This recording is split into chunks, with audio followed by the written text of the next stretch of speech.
So here it is, and this is always the hardest to get. You know the old adage, Eddie Garrison, if, for example, the old saying is, and I'll put it to the test to you right now. You ready? And I will participate with you. I'm not putting you on the spot because I'm going to be equally as guilty here. You can't always get what you want, Jake. Is that the adage? It's a great song, by the way. Great song. Name the seven dwarfs. Oh, really? All righty. So you got Dopey. Okay. Doc. Yep. Is it Sleepy? Right? I think that's right. Yeah. Grumpy. Okay. So that's 4, right? There's a Sneezy, right? Sneezy, yeah. Okay. Which is what I am right now. That's right. Okay. It's 5. Isn't there a Bashful? Yes, Bashful. Okay. Now, the old saying is, if somebody says name 7, you can only think of 6. And Happy. Is Happy one of them? Yeah. That's the last sure? one. Yes. Okay. My grandmother loved Snow White and the Seven Dwarfs, so I feel like it's obligated that I know all 7. Okay. Now, the reason I say it, the last one's always the hardest to get, typically. And here you are for the Pacers. You are up 3-1. Tonight it is elimination game opportunity number 1 for the Pacers. You feel very good about their chances in closing out the series eventually because they have to, for a team that has not lost back-to-back games since the middle of March. They now have 3 opportunities to get 1, 2 of those being at home. But let's go right now, tonight, get it done, right?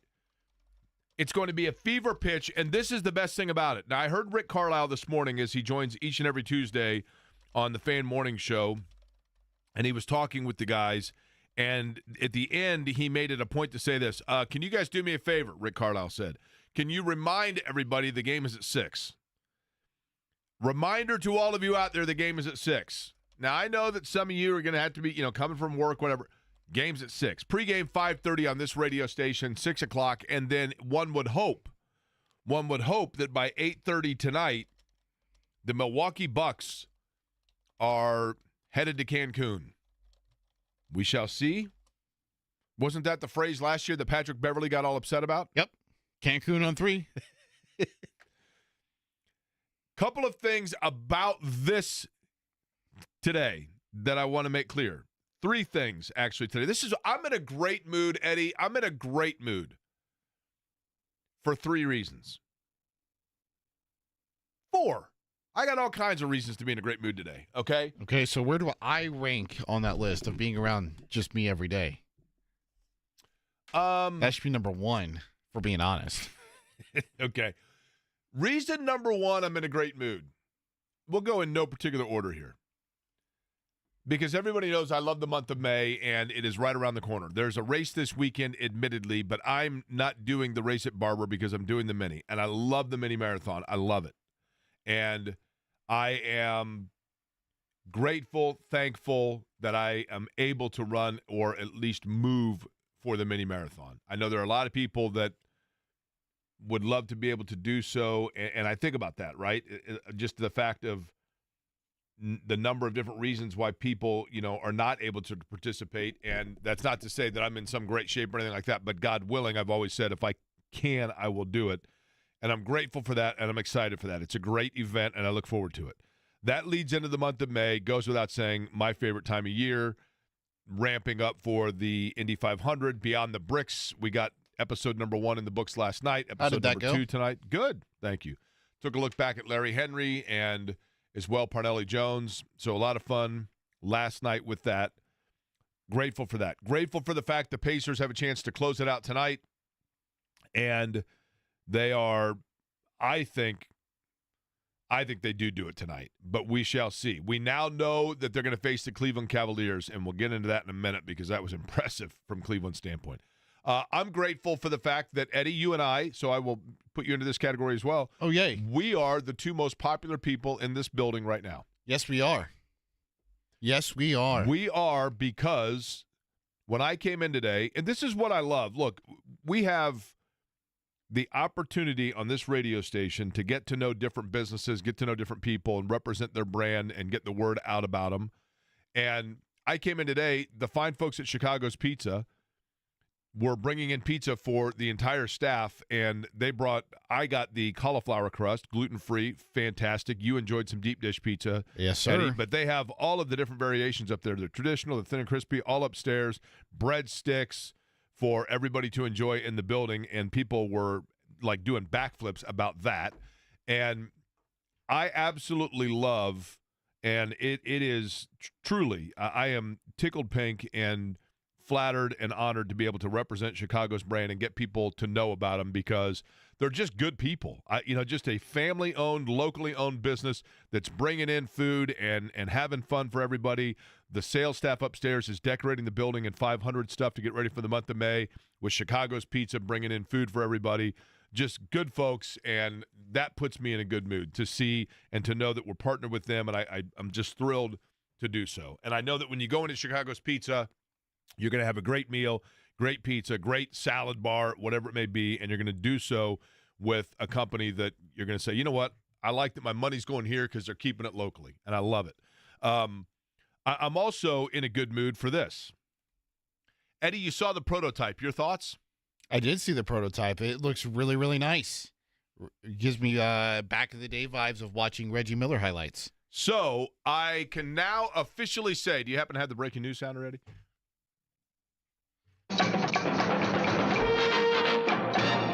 If, in fact, the Pacers advance to round number 2, whether it be tonight, whether it be after Game 6, whether it be after Game 7, whatever it may be. Can I correct you? Yes. When the Pacers move past the Bucks, Jake. That's when it happens.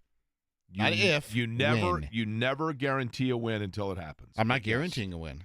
Well, you're saying definitively. I'm guaranteeing a Milwaukee loss. Okay.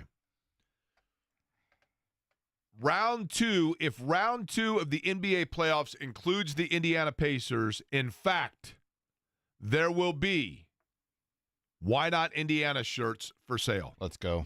It goes live when the Pacers advance for round number 2. And it even has the little trademark down at the bottom. I got officially the email today. Trademark is done. T-shirt prototype is ready to go. So not only when you get your JMV Sucks T-shirt from the shop in Broadwell, you can also get your Why Not Indiana shirt. So let's go. Wow, we revealed the company as well. Thank you to the shop for helping us out. Let's helping go, you right? out. I guess us. Let's go. Technically, because I am a business partner in this. No. Yep. The trademark has only one name on it. I know. Big show lined up for you today, by the way. Another reason why I'm in a good mood. Hunter Wohler is going to join us, who has a new position, right? Yes. It sounds like they're going to move him from safety, where he played at Wisconsin, to linebacker, which is something Chris Ballard and staff have really done the last couple of years. Jalen Carlisle's kind of the same deal. Played both linebacker and safety at Missouri. Now he's a full-time linebacker with the Indianapolis Colts. First player I remember doing this move is Cato June. Cato June was a safety at Michigan that they brought in, made him a linebacker, worked out for him a long time ago, and that's been something that we've seen more of in the NFL. Stephen Holder going to join us 1 o'clock today. Scott Agnes at 2, and then Justin Garcia, who we talked to before the series began from Milwaukee. We'll get the Bucs standpoint on things in terms of where they are, and let's begin with that, Eddie. To me, for Milwaukee, one of the things that I'm curious about is Damian Lillard is a great player. I think that we knew going into the series that Damian Lillard was, while a great player, because he was coming off injury, because Milwaukee had won 8 straight without him, you did wonder what that meant in terms of who they were going to be in the playoffs. And I think it's a little bit presumptuous or disingenuous to think that his injury is some sort of major psychological blow to the Bucs in terms of on-court stuff. Because were they really, truly banking on Damian Lillard being typical Damian Lillard, considering the injury he was coming off of? I don't know about that.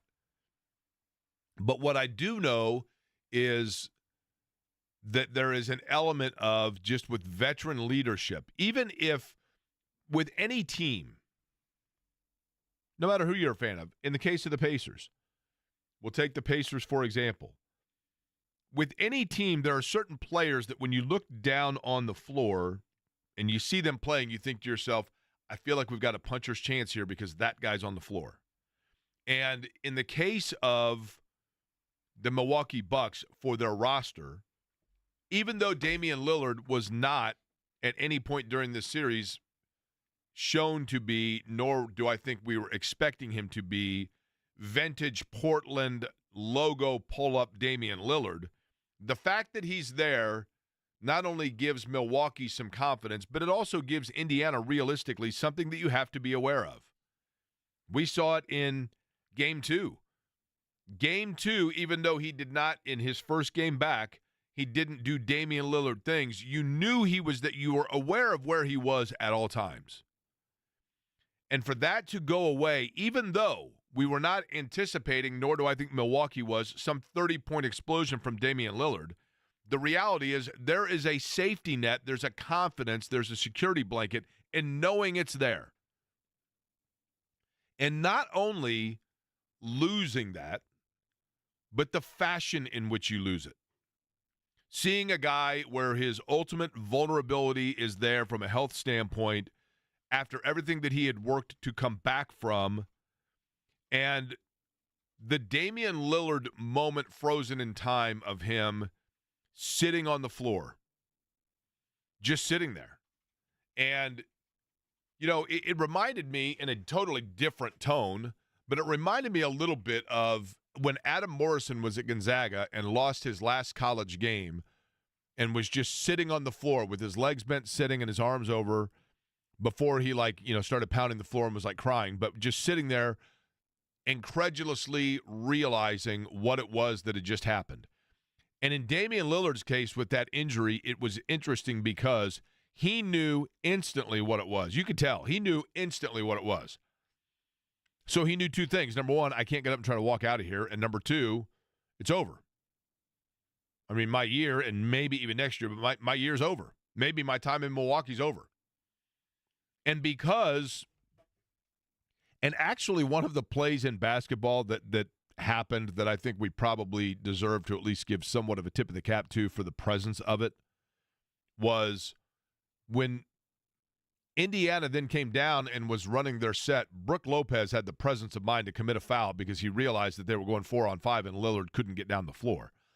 I don't know what the ruling is if they eventually would have called an injury timeout. I don't know how that works, but either way, everybody was aware of this guy sitting at the middle of the floor, and because it was an injury that happened before, it wasn't like some gruesome Joe Theismann injury, don't get me wrong. I'm not trying to make it more than what it was.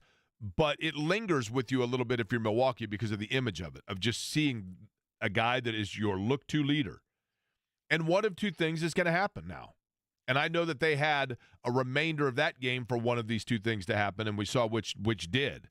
But in terms of starting afresh from a game, knowing going into it who's not available, one of two things is going to happen. Either number one, they are going to go into it and tonight and say, we are rallying around this, and let's get it back to Milwaukee and see where the chips fall. Or, okay, that's it. That's it. It's over. Now, no coach in the NBA knows more about the vulnerability of a 3-1 lead than Doc Rivers, right? So Doc Rivers, of anybody, would be the one coach that would be able to look at it and say, guys, I know for a fact that Indiana is vulnerable here. Let me tell you why. Let me tell you what happened to me here. Let me tell you what happened to me here. Let me tell you what happened. Very familiar with it. But what happens tonight in terms of the Bucks coming out and what their mindset is going to be? They may well pack up and fold 10. I don't think that's going to happen because I think more of Giannis, and I do think that Giannis is a guy, even though I keep saying this, that can say, get on my back and I'll take you there. He can at least keep them from getting totally embarrassed. But as we've seen, if he's not getting consistent outside shooting from their shooters, then he is not enough. And one of the things that the Pacers have done remarkably well, that you will hear me saying repeatedly, one of the things that they have done remarkably well is Indiana's ball movement has been so elite. And that starts with Tyrese Halliburton to a great extent, but it also goes to the fact that you have, now that you have shooters from Indiana's standpoint, whether it be Halliburton, whether it be Nesmith, whether it be Nembhard, whether it be Toppin, or whether it be Jarris Walker, Miles Turner, Siakam. Every guy that I just mentioned, if they have an open look at a three, you have to jump out and respect it. There's nobody there that you're leaving wide open to just say, okay, go ahead. We'll give you that. And so what happens is the Pacers' ball movement is such that because you have to collapse on every possible shooter and they move the ball at such a furious pace and oftentimes even at a cross-court pace, what that's doing is it is completely wearing down Milwaukee on their defensive end, where then offensively their shooters have no legs, and therefore Giannis doesn't have the areas as a sprinkler to spread it around to. And their game becomes Giannis getting to the rack, and that's it. Because their shooters are having to use the offensive end to catch their breath from what they just went through defensively. And that's why the Pacers have a really good shot at virtually any series they go into. But now it gets really real, and I'm not trying to put cart before the horse here. You never count a game as won until it's over, and you never count a series as won until it's over. But should they advance while you're sitting wearing your Why Not Indiana t-shirt, you are watching them play against a team now that's sitting back and waiting in the Cleveland Cavaliers. And what Cleveland did to Miami was incredible. Now, Miami, admittedly, I mean, there was a, 27-game separation between those two teams in the regular season? Yeah. Miami was below 500. Well below, right? Four or 5 games below 500? Yeah. But that series, somebody had to have looked this up. Somebody had to have looked this up, okay? 21 and 9 is 30, right? Plus 37 would be 67. Plus 55, right? Yeah. So 125 points, is that right? 125 points amongst 4 games. Is that the largest point margin in a 4-game sweep in NBA history? It has to be close, right? Somebody had to have looked that up somewhere. I can't. But last night, for a team to lose by 55, now 58's the NBA record in the playoffs, I believe, right?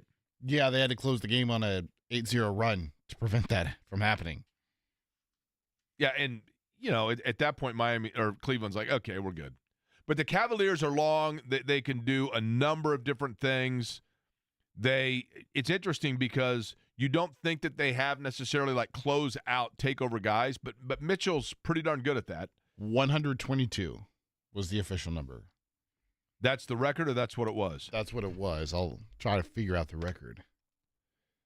122. Okay, so I mean, you're looking at over 30, right? 30.5 per game. Yes, that was the largest Unbelievable point differential in a playoff series in NBA history by 1 point. Really? 1 point, yeah. Well, somebody there. I remember in 1987, I went to the Indiana, one of the first games it's only the second time I'd ever been to Assembly Hall. First time I'd sat in the lower level. Indiana played Michigan State. Steve Alford had 42, an Assembly Hall record at that time for any player. And he went to the free throw line. I had a Kodak disc camera. Anybody remember Kodak disc cameras? Those things were the bomb, man. I had a Kodak disc camera. Steve Alford goes to the free throw line. I take a picture. He misses the free throw. Rob Whitaker's dad, Bob Whitaker, turns around to me and goes, that's going to cost him someday. And we all chuckle about it. Steve Alford ends his career 1 point shy of Mike McGee as the all-time leading scorer in Big Ten history. So 1 point, 1 free throw. Somebody in that game made a free throw that was the difference. But Cleveland's really darn good. Eddie, you do anything exciting last night? I mowed the grass, and I paid for it big time. Paid for it? Yeah. If you paid for it, somebody else should have been doing it. No. I mowed it, the grass, and I'm allergic to grass pollen. So that was not a fun experience last night. You're allergic to grass pollen? Mm-hmm. Did you wear a mask when you mowed the grass? No. Why? Just out of curiosity, why would one who's allergic to grass decide to mow it? It's got to get mowed, Jake. You got a neighbor kid around? I'm not going to make another kid mow my lawn. Why not? You're allergic to it. I am perfectly fine with suffering for one night. Are you suffering today? You said A earlier little. that you're Sneezy the Dwarf. A little. I was sneezy this morning. Eyes were a little itchy. Okay. But all good now. Which of the 7 dwarfs am I? Ooh, that's a I good guess one. today I'm happy, right? Yeah? Okay, let's see. Dopey? Would you say I'm dopey? No, that's me. Okay. Oh, really? Yeah, okay. Doc? Maybe, yeah. Oh, you know what? Sleepy. Probably a pretty good candidate there. Grumpy?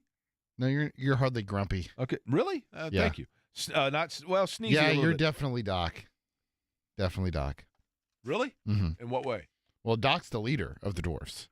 Is he really? Yeah. Okay. That's why he's called the Doc. How do you know so much about the... I told you, my grandmother loved Snow White. You know, I don't know if you know this, but I am Dr. Smooth. Okay.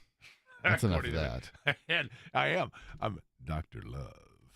You know, every once in a while, if I wake up after I've mowed the grass and I have some sort of a pollen allergy, I get a Barry White type voice. And in those cases, oh yes, I'm the doctor.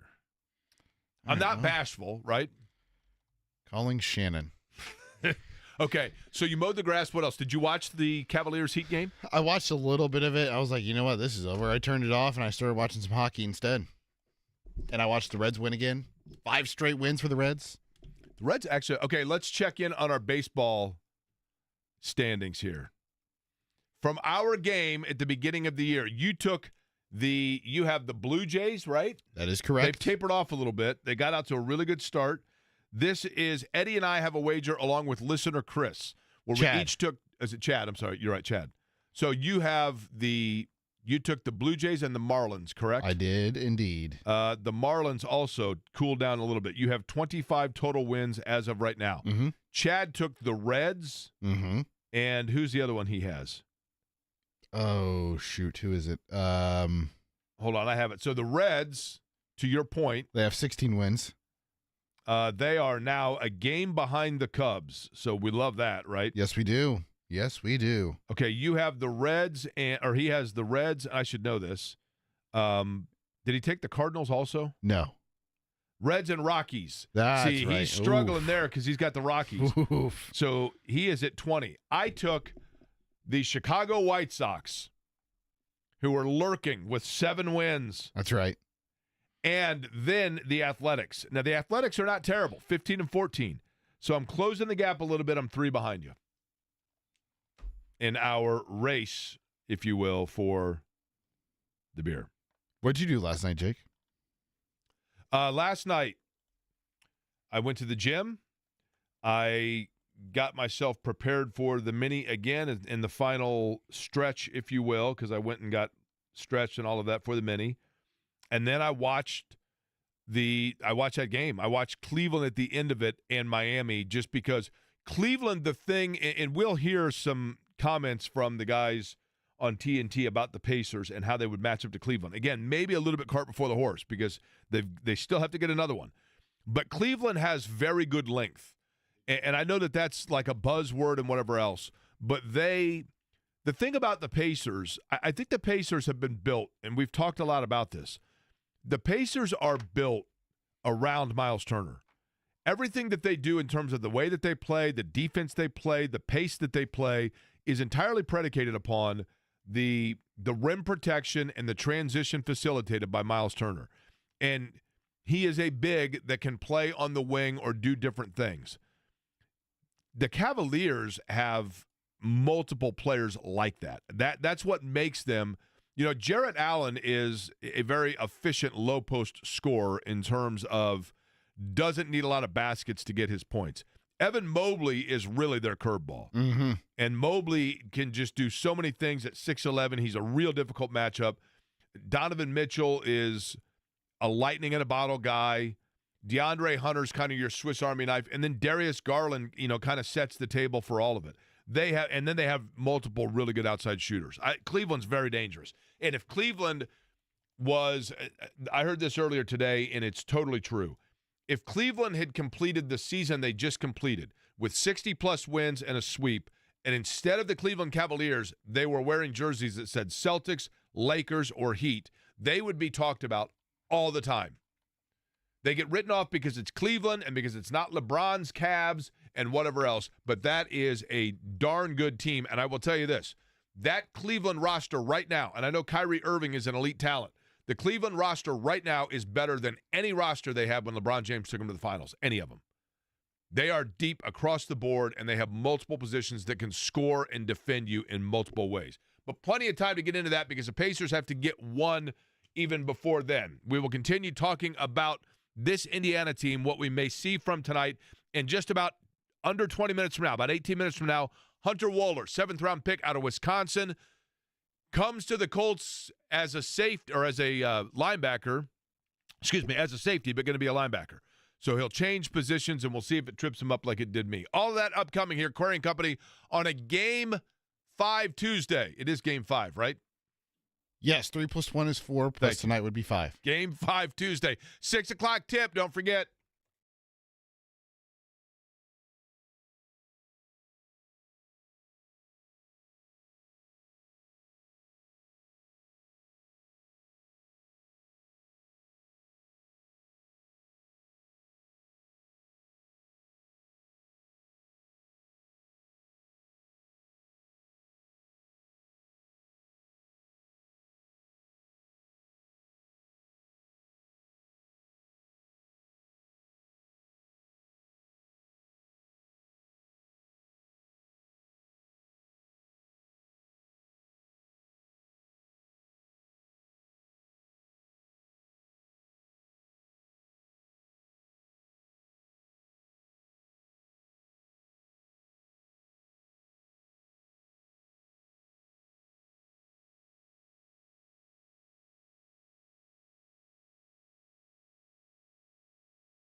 Great song. But tonight, hopefully it's not applicable because the Pacers are going to get what they want. They're going to get what they want from the Milwaukee Bucks. They're going to get game 5 tonight and defeat Milwaukee in 5. One would hope. Certainly, if it goes back to Milwaukee, you don't want to have to go back to Milwaukee. But at least you have the caveat if you go back there of knowing if things go awry that you come back here and you win a game 7. But the reality is the Pacers have been the dominant team in this series for all but probably about 20 minutes of play. And I think a lot of that is because of Indiana's ability to not just get open shots in their ball movement, but that wearing down, as I mentioned, Milwaukee defensively. And Milwaukee then getting worn down defensively, they become too much a one-trick pony in terms of scoring the basketball. And Giannis is an unbelievable player. There's no doubt about it, but he just doesn't have the horses around him. Doesn't. I also want to give the credit to the Pacers too, Jake, because now that Lillard's gone, all they have to really do is focus on running the shooters off the three-point line, whether that's Taurean Prince, who has been awful for Milwaukee this postseason. AJ Green has been really, really good for them off the bench. You got to run him off the line because he's the one guy who can catch lightning in a bottle. And then you just can't let Kevin Porter Jr. get going either because he's the one guy who can make a difference because he's the only other playmaker that the Bucks have right now on that team. Like, Bobby Portis isn't a playmaker; he just makes plays. Like, Kevin Porter Jr. will make plays for other players on the floor. You know, I'll tell you something interesting about the Pacers roster. If you listen to, especially when I was doing the morning show, I've always said I call them Jay Crowder players. Jay Crowder now is, obviously kind of aged out. But every team needs, I always say Jay Crowder goes into the game and he looks like a stormtrooper. He's got like 2 plastic elbow braces and, a knee brace and, all kinds of, his body's banged up and he's not a big guy, but he just gives his body up, does a little of everything, hits shots when you need it. And every guy needs a player like that. Dwayne Farrell is another poster child of this kind of a player.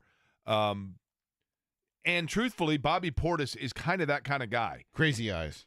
He does have crazy eyes. But Bobby Portis, when, he's in there primarily for probably defensive or just kind of janitorial Brian Cardinal type duty, but he's a good shooter. He can hit shots when they come his way. And he's a problem. He's a difficult thing to contend with, and he is the perfect guy to have on your team. You don't want to see him, but he's the perfect guy to have on your team. The Pacers, I thought 2 years ago, there were a couple of times where I somewhat flippantly, but also pretty seriously said that I thought Jay Crowder was a player the Pacers should go out and get. And I say that using his name as a euphemism for the description of guy that I'm talking about. And all the times that I said that, they have a player that has grown into that. And it's Aaron Nesmith. Mm-hmm. Because Nesmith has size, if need be, to go down on the block. Nesmith has shooting ability to get lost in the wing by the defense and then hit a shot, and he doesn't need a lot of time to release his shot. He has the first step in the vision and the instinct to be able to find a crease and get to the basket. And as I have mentioned numerous times, the beauty of it is none of that comes by orchestration necessarily as much as improvisation. You don't have to design plays through Nesmith for him to get his 15, which is critically important. But he has really developed into the only thing that Nesmith lacks, and this is not a bad thing, the only thing that he lacks from your typical guy like this is the antagonist streak in him that drives other teams crazy. Bobby Porter has it because he looks crazy. Jay Crowder has it because he's built like a linebacker and kind of finds his way into the middle of things. Lance Stevenson had it because he just bothered people. Nesmith is like everybody's Cub Scout next door. He's like the nicest guy in the world and comes off as the way that he plays pretty much like a nice guy because he doesn't try to antagonize anybody. But one of the beauties of Aaron Nesmith, I think, is just the fact that he seemingly is the ultimate teammate because he doesn't require a lot of attention. He doesn't require a lot of praise. He doesn't require a lot of distribution to him. He just wants to win. And if that means going up and getting a block and then landing on his back and making himself questionable, okay, sure. What do I need to do to win? The guy just makes plays that win. I mean, you got to love stuff like that. But the point being, I thought for a long time that was an ingredient to this Pacers roster that was lacking, and I think that has taken care of itself because Nesmith has grown into that. Rick Carlisle talked about it this morning. The fact that, when they acquired, and I think Brad Stevens, when Nesmith was acquired as part of the Malcolm Brogdon trade, it wasn't that the Celtics were giving up on him. He just was at a position where they had a logjam. I mean, they already had, Jaylen Brown. They already had Jason Tatum. They had Romeo Langford there as well, who they were also wanting to see what he could become. He just was, a little bit buried in their bench. And I think it really, if there was one player that they were hesitant to distribute, it was Nesmith. And the Pacers didn't really know what they were getting. All they knew was he was a guy at Vanderbilt that had shown that he had some quick shot ability, but in terms of all the other intangibles, that it is literally found money because he's grown into all that, and it's like, man, he's a really, really critical piece. But he's going to have to be critical against Cleveland because Cleveland has its size advantage in so many places. Nesmith, who at times Aaron Nesmith has to play smaller than he is. And in the Cleveland series, and I know, again, it's weird because I keep talking about this as if they've beaten Milwaukee, and they haven't. But it's Cleveland's fresh on the mind because of the way that they advanced last night, and we know that they're waiting. And if the Pacers are to advance, and we'll certainly have probably a week, depending on what happens tonight, because you have multiple teams in the East that have opportunity to advance tonight. And if everybody advances tonight, I do think it's possible they could move up and play on Sunday. But my anticipation would be it's going to be early of next week before the Pacers play again. But if they're fortunate enough to advance and play Cleveland, then Nesmith's going to have to play the bigger version of Aaron Nesmith as opposed to the smaller. Colts new draft pick comes in as a safety, going to be a linebacker. Joins us next.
Must be the start of the fourth quarter, right, Eddie?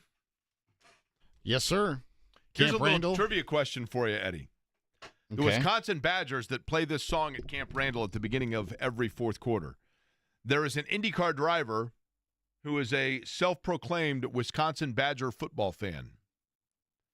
Do you happen to know which driver it is? And I don't even know the reasoning which driver it is that became a fan of Wisconsin football. Is this an American driver? Trick question.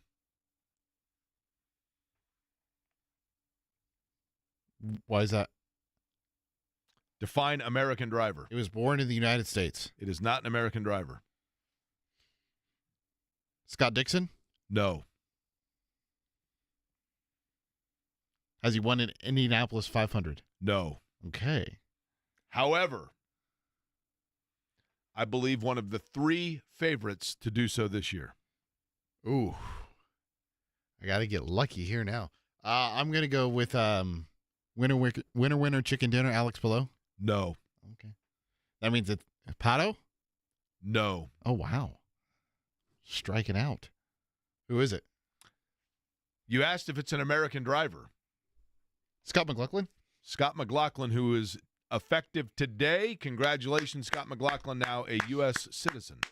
Native of New Zealand, now an American citizen, and he is a Wisconsin football fan. He's a New York Knicks basketball fan. Yeah, that makes no sense. I don't know how you go from a Wisconsin football and New York Knicks basketball. I can't remember. If I'm not mistaken, Scott McLaughlin, his wife, he went to Las Vegas with a bunch of friends. He met his wife. So he met a woman from New York. They began a relationship, got married. She is a native New Yorker, thus his fandom for the Knicks. But then when he was living in Charlotte, if I'm not mistaken, he became kind of a pseudo fan of the Carolina Panthers, and one of his buddies was a Wisconsin fan and said, oh, man, if you really want to experience football, we got to go to a Badgers game. So he went with his buddy to a Wisconsin Badgers game, and as a result became a fan, and a pretty big fan of the Wisconsin Badgers. And interestingly enough about Scott McLaughlin, when I say he's a fan of those teams, I don't mean it in the term of like, you know, most people are just like passerby, like Jimmy Cook, passerby Yankee fan, right? Because they're, you know, the best team. I mean, he really knows the teams. He gets way into the teams. So he probably was happy about the Colts' 7th-round draft pick because it is a Badger. In fact, he joins us now on the always busy, available for your company to sponsor guest line. Hunter Wohler joins us on the program. Hunter, welcome to Indianapolis. How are you? Thank you so much. I'm fantastic. And yourself? I'm good. You sound pumped up. Are you fired up here? I can tell you're fired up. Yeah, I cannot wait. I'm excited to get down there and get right to work. Okay, let me ask you this right off the top. So here you are coming out of Wisconsin, and we know obviously a great football program in Wisconsin. So you're familiar, you know, we're familiar with you, you're familiar with Indianapolis. But you come out of Wisconsin as a safety, and now the conventional wisdom is you are going to be made into a linebacker for the Colts. How difficult an adjustment will that be? Honestly, I'm not super concerned. I played a lot in the box at Wisconsin, and I was blessed to be able to move around the field a lot and be put in a lot of different positions. So I'm not too concerned. Honestly, I'm excited. I'm excited for a new challenge, potentially try out a new role, and you know, see how I can get down the field as fast as possible. You know, I guess when you're transitioning, you know, obviously if you're a safety, you're a guy with good speed, right? And you've got range and you've got vision, all of those things, right? So how does that change in terms of instinctively kind of knowing where you are supposed to be and the box by which you're limited at the linebacker position as opposed to your responsibilities at safety? I think moving down when you get close to the line of scrimmage, I really think it's a lot of instincts, and it's who can play fastest. And like I said, I was able to do that a lot in college. So I think just kind of having the background and the history of doing that a little bit, it'll help me just to kind of get a jump up and just trust myself and kind of take the shot when I can. So did you talk with the Colts extensively leading? Take me through just the process, I guess, of how much conversation there was with the Colts going into the draft and how much position conversation there was. Yeah, I was actually lucky to at the Senior Bowl down in Mobile. One of the defensive coaches, Brent Jackson, he was down there, the safety coach. So I was able to work with him for a full week down at the Senior Bowl and kind of get to know him really well. And then, I talked to him a couple times leading up to the draft, and I don't think there was a ton of conversation in terms of position-wise, but just kind of getting a feel for each other and having some really good conversations. So, when I got that call on Saturday, I was fired up. I can't wait. Okay, so take me through this. I want to know like how the call happens on draft day. You're sitting around with who, and did they call your personal phone? Did they give you a phone, like a bat phone? I mean, how does it work exactly? And then if it were me, I'd immediately be looking at the area code trying to figure out what team's calling me. Yeah, so I was just back in my hometown at my house. I had some family and friends over, and so we were just kind of sitting around all day. Me and my buddies just got done playing like a 5-inning game of wiffle ball. And I came inside and I was grabbing a little bit of food and just kind of wandering around. And I had my personal number given to all the teams. So they called me on my phone and like it came up as a number, but underneath I think it said Indianapolis or Colts or something like that. So I kind of knew right away. And then got the call and they said I was going to be put on the phone with Mr. Ballard, and so I talked to him, and then handed it over to the head coach, and talked to him for a little bit. Yeah, Shane Steichen. Yep. And it was just it was a surreal feeling. It's kind of one of those things that you dream about, since you start playing the game, and since you kind of realize that that's what your dream's going to be. So it was unbelievable, and then just to give my parents a hug afterwards, and cry a little bit in my mom's arms. It was a special moment. Your hometown is Muskego, Wisconsin, correct? Yes, sir. Okay, and so you're playing wiffle ball. Now, was that because you like nervous energy and you just wanted to, were your boys trying to keep your mind off things, or were you thinking maybe you would go undrafted? What was the mindset there? I'm not sure. I mean, it definitely was a long day, and so my dad, I think my dad was going through just as many emotions as I was, if not more, and he was kind of getting antsy. He's like, all right, we got to do something. So he went out into the yard and started hitting the wiffle ball around, and then me and my buddies decided just to join him. And honestly, it was probably a blessing in disguise just to kind of get my mind off everything and just kind of enjoy being with the guys that I played ball with in college and guys that I grew up with. So it was great to get my mind off everything and just enjoy the moment. Now, the NBA playoffs are taking place right now. The Pacers are playing the Bucks. I'll get to that in a second with you since you're a native of Wisconsin. But in your hometown, I'm curious, if I'm not mistaken, you graduated from high school with a guy playing for the Warriors in Brandon Podziemski. Am I correct that you guys are the same class in high school? So we were in the same class in high school. I actually played basketball with him in middle school. And then I played with him freshman year, and then he transferred to a different high school. But I played a couple of years of basketball with him. But yeah, he's tearing it up right now in the NBA. I'm stoked for him. It's fun watching him play and just watching him continue to grow each season. Who was a better player in middle school? Oh, he was for sure.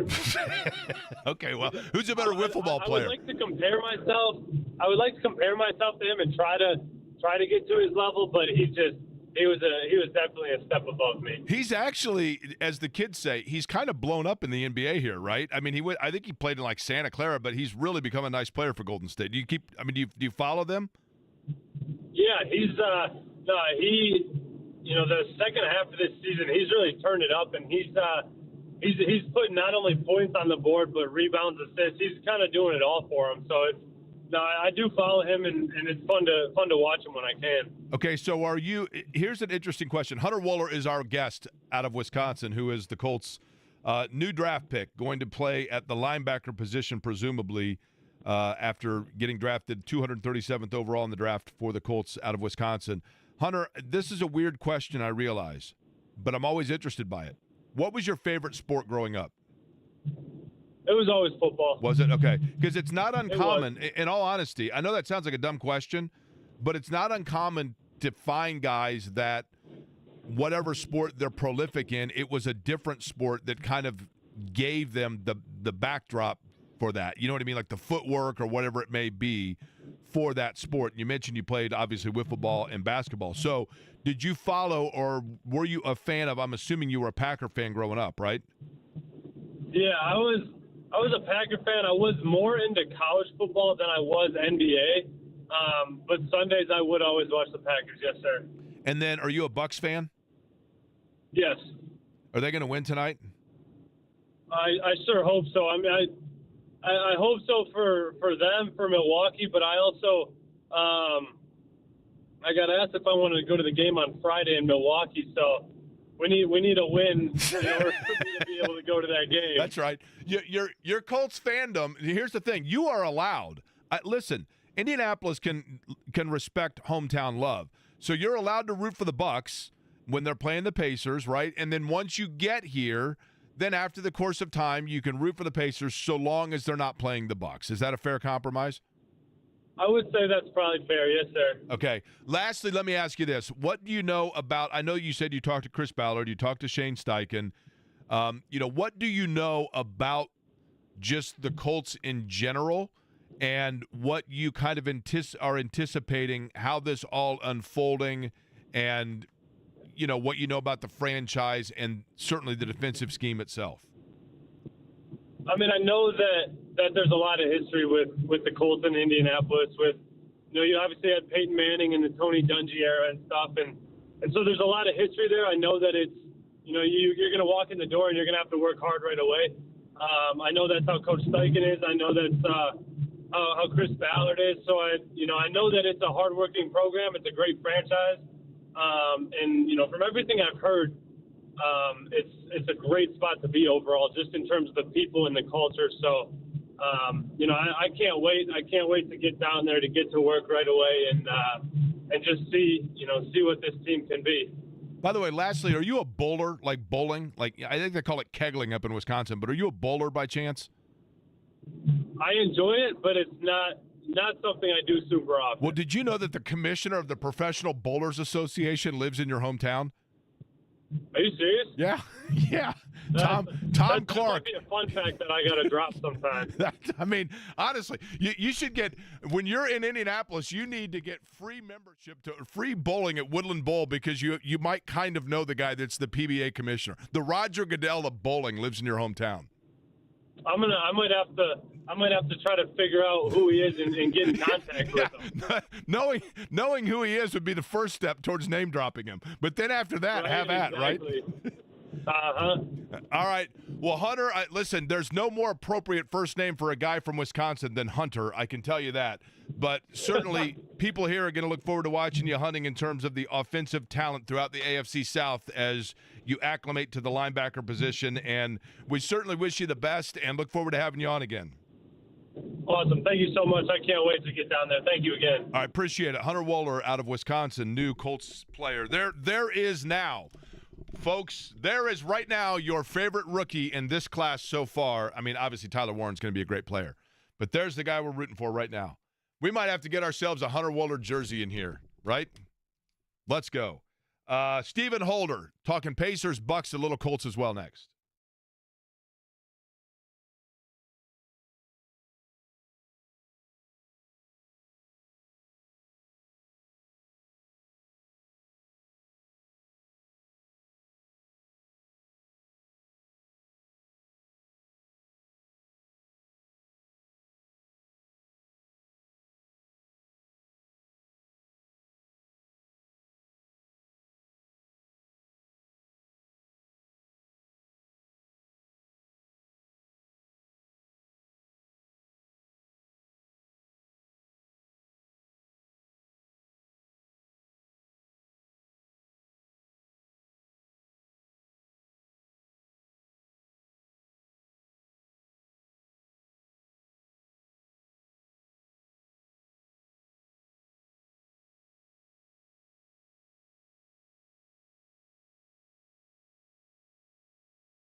Stephen Holder has been covering the Pacers and Bucks. Also, obviously, has been very busy covering the NFL draft.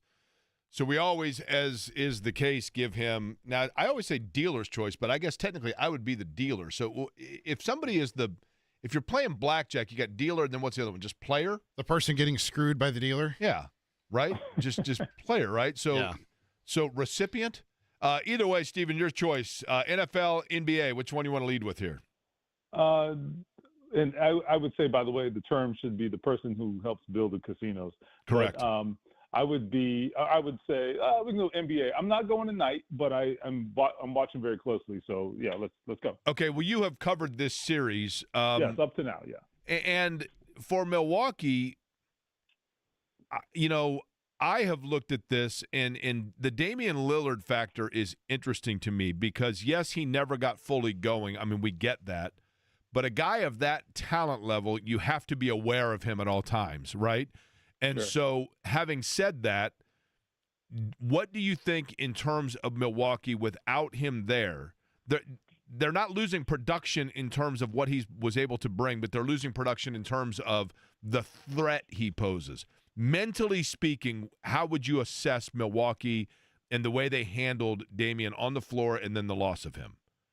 Yeah, well, the first thing I would say is that for the Pacers, I mean, this is obvious, but it makes them easier to defend. It makes the Bucks easier to defend. There's no question about it. Just because you don't have to devote the same kind of attention to the remaining guys. So that's the first thing. I think there definitely was, you would think, like a confidence boost, for Milwaukee having him out there. And when he's not out there, they understand the reality of it. Those guys understand that, Giannis is having to carry the load and someone has to help. They have gotten a couple of contributions from Portis and others, but it's not consistent enough. I don't think consistent enough to beat the Pacers in a 7-game series without Lillard. So that's the way I see it. They're not a balanced enough team. There's not, 2 or 3 guys you can kind of set your watch to and say, okay, they're going to be contributors on a regular basis, and we know what we're going to get. They're not that kind of team. And so, yeah, when you take away the presence of Lillard, it's going to make the other guys easier to defend, and I think it puts them in a really tough spot. Do you think, Stephen, you've seen this Pacers team now, over the course of the year, they seem to be at a different level. I think their ball movement, as I've been talking about so far today, is to an elite level that's actually what wears down Milwaukee in terms of Milwaukee, I think, is losing their three-point shooting because they're losing their legs defensively speaking. But does Indiana now, do they finish it off tonight? And if so, do they have the size to be able to contend with the Cleveland? So I think they do finish it tonight. I mean, the Pacers at home this year have been remarkable. I mean, they have, look this up, I think they have the 4th best home record in the NBA. It's pretty impressive. Now, they definitely were a different team on the road, but at home, they handle their business. And they won a lot of close games and tough games at home, too. So that dovetails into the question about Cleveland, because they will not have home court advantage there, obviously. And it's a much different team in its construction, size, et cetera. I don't know. I think you have to take Cleveland if they indeed do meet. But the problem for the Pacers there, I think, is that you just mentioned their ball movement. Then I would also throw in their pace and the way they can get up and down the court. Well, Cleveland is fine with that. That's the thing. They can play that game too. The Bucks are not equipped to do that. They haven't done that very well. And so I just think the Cavs, are going to be more adaptable than the Bucks have been, when the Pacers play a different kind of game. And that's going to make it tough. You mentioned the size. That's a problem too. So I don't know. That team they get a lot of contributions. They're good on both ends. I think that's going to be – I think it'll be a good series, but, I mean, you certainly have to give the edge to Cleveland. Stephen Holder is our guest. ESPN.com is where you can read his work. And, of course, primarily focusing on the NFL is Stephen's work within that capacity. Did double dip a little bit and cover the beginning of the Cavs-Pacers series. So Before we get to the NFL, then, Stephen, is your NBA responsibilities for ESPN complete now, or are you potentially still going to be covering as they advance? I'm or not sure. if they advance? I guess we'll see. I mean, I do think I don't think I'll have a lot of responsibility, but I mean, we have an entire NBA staff, right? And they are largely responsible. And frankly, when you start getting teams eliminated, more staffers become available, to cover games. So, if I throw my hand up, I don't think they'll say no. So maybe I'll do that. So I am here, right? So we'll see. I have no opposition to doing it. I love to change the pace from time to time, and did cover the NBA at one point in my career and enjoyed it immensely. So I'm always up for it. Okay, let's shift to the NFL draft. I'll begin with the Colts standpoint and things. We've talked a lot about Tyler Warren. Been a long time since there was a draft pick for the Colts that I think was the absolute no-brainer. Everybody in America knew where that pick was going to go. So let's look at elsewhere, unless you want to opine as well on Warren. Any surprises from you from the Colts beyond their first-round pick? No major surprises. I think maybe a mild surprise, and maybe not even mild. Maybe a surprise would be the third-round pick, Justin Wally. Not because I think it's a bad pick. I was not anticipating a cornerback pick that early, and if at all, because I think one of their biggest free agent moves was a cornerback, and they still have some hope for guys like Juju Brents. They have a couple of promising young players at that position now. So I actually think their cornerback situation was not awful. So that leads me to wonder, okay, well, why were they so adamant about making this pick in Wally? I would have to say that Lou Anarumo, their defensive coordinator, had to have a hand in this for sure. So that makes me feel maybe a little better. It makes me curious. I think it also says that there's something unique about this player, that they would forego their other needs to pick him at number 80 overall, even though he was projected maybe to go later. But I mean, listen, the projections are what they are. Once you get past the first round, it gets a lot harder to project where guys are going to go anyway, right? So we'll see. I'm very curious about that, and it was a bit of a surprise. The only thing I would say beyond that is they did not address the linebacker position until the 7th round. So that was a little bit of a surprise to me, but we'll see how that goes. I thought personally, Stephen, and you tell me if I'm overthinking it, I like their offensive line group, and I will give Chris Ballard credit there. That's one of the areas I think has been an emphasis for him. But for the 10,000th time, I will say offensive linemen like cell phone chargers and sunglasses. You can never have too many. I thought they would have gone maybe one more pick at line of somebody that was more of a hybrid Swiss Army knife type as opposed to rooted in one position, because I worry a little bit about their depth there. Am I being too critical? Well, the depth, I would agree with you on this part. The depth was a concern of mine. I would agree with that. I think what they're going to do, and I don't know if everyone agrees this is the right move, but I think what's going to happen is that Matt Gonsalves, who was kind of the backup swing tackle last year as a rookie, I think he's going to become the new right guard. And so Jalen Travis, who they drafted in the 4th round from Iowa State, I see him becoming that swing tackle that Gonsalves served as last year.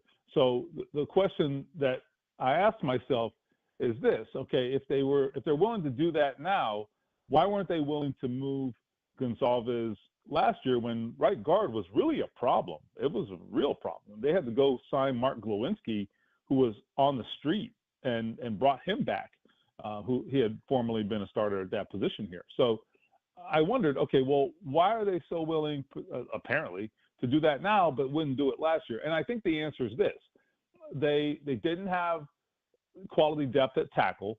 So if you move Gonsalves, then you lose the depth at tackle. Then you also have to consider he was a rookie and had not really practiced at that position.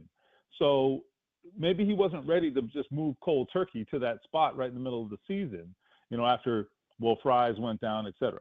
So I think that this situation allows them to have Gonzalez start the offseason at that position, work the entire offseason, the entire training camp, if they indeed move forward this way.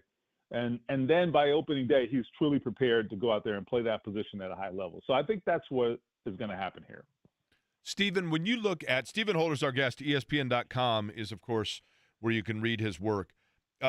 We know Tyler Warren immediately. I do want to get into this, not necessarily him as a player, but the kind of the changes that take place now that he is in the mix. First off, I thought their tight end room last year was crowded with a lot of guys that were kind of the same player. I don't know that any of them are really bad players, but none of them jump out at you. The one that now becomes the odd man out is who? Well, I guess we'll see. I mean, they obviously let Kylan Granson walk in free agency, so he's already eliminated from the picture. So that may have happened by, just I mean, you still got Mallory, Ogletree, Woods, Mo Alley Cox. They brought back, right? So you still have a lot. I think there. He'll be here. Yeah, I think the question is, do they continue holding out on Woods, or do they move on there? They like Will Mallory. He's cheap, clearly. He's a late-round draft pick. Ballard's mentioned him several times here in the last few weeks as someone that they think has promise. So if you're reading tea leaves, I think he'll be here. I would say now you have a little duplication, with Drew Ogletree and Mo Alley Cox, in that they both are primarily blockers and are not very productive as pass catchers. Do they cancel each other out now? I don't know. That's going to be the question, I think. So you're not going to keep 5 tight ends or whatever the number ends up being. So 1 or 2 are going to have to go. And frankly, the reality is Tyler Warren's going to play the bulk of the snaps, as he should. I mean, that's my prediction, at least. He is a guy that does not have to come off the field in a run first situation. Okay, he can block. He's a tough guy, and he's a very willing blocker. He obviously can play in the passing situations. So he puts you in an advantageous situation as the offensive play caller, because now his presence, it doesn't limit you. It doesn't, and it also doesn't tell the defense this is probably a pass, this is probably a run, right? It doesn't do any of those things. So it puts the play caller, Shane Steichen, I think in a real position of strength. So I love the pick, and I love the plans that I anticipate they'll have for him. Okay, then the other thing, which is a point that I started thinking about, Stephen, this is going to shock you when I tell you this. A lot of times late at night, I start thinking about stuff out of nowhere, and then I obsess over it. Now, does that surprise you? I'm stunned, really. I really am. This is how it like doesn't when sound like you at all. This is how like all of a sudden I'll ask you some question like, if you had the choice between living in the Mojave Desert or what, and you're like, what are you talking about? Okay, but here honestly, that I brought this up just before the draft. With certain positions, quarterback certainly being one of them, but with first-round picks, you are investing something. It's different than taking a guy in round 7. So you want to make sure that you're putting all the things around and watering the seed the proper way to get the proper nutrients for it when you have a 14th overall pick investment. Based on that, if Tyler Warren is going to be a part of their offense from the get-go and you are trying to facilitate for him a transition into the NFL with the same success he saw in Happy Valley, does that mean that you need a quarterback with more consistency of the short-range game, and as a result, do we already have advantage Daniel Jones in the quarterback competition? Well, I would say I'll start by saying I don't think the presence of Tyler Warren is going to have a huge impact on how they decide the quarterback. But if you ask me, who would Tyler Warren benefit from playing with more, that I can answer maybe to some degree. I think it depends, right? There are advantages both ways. Here's what I'd say.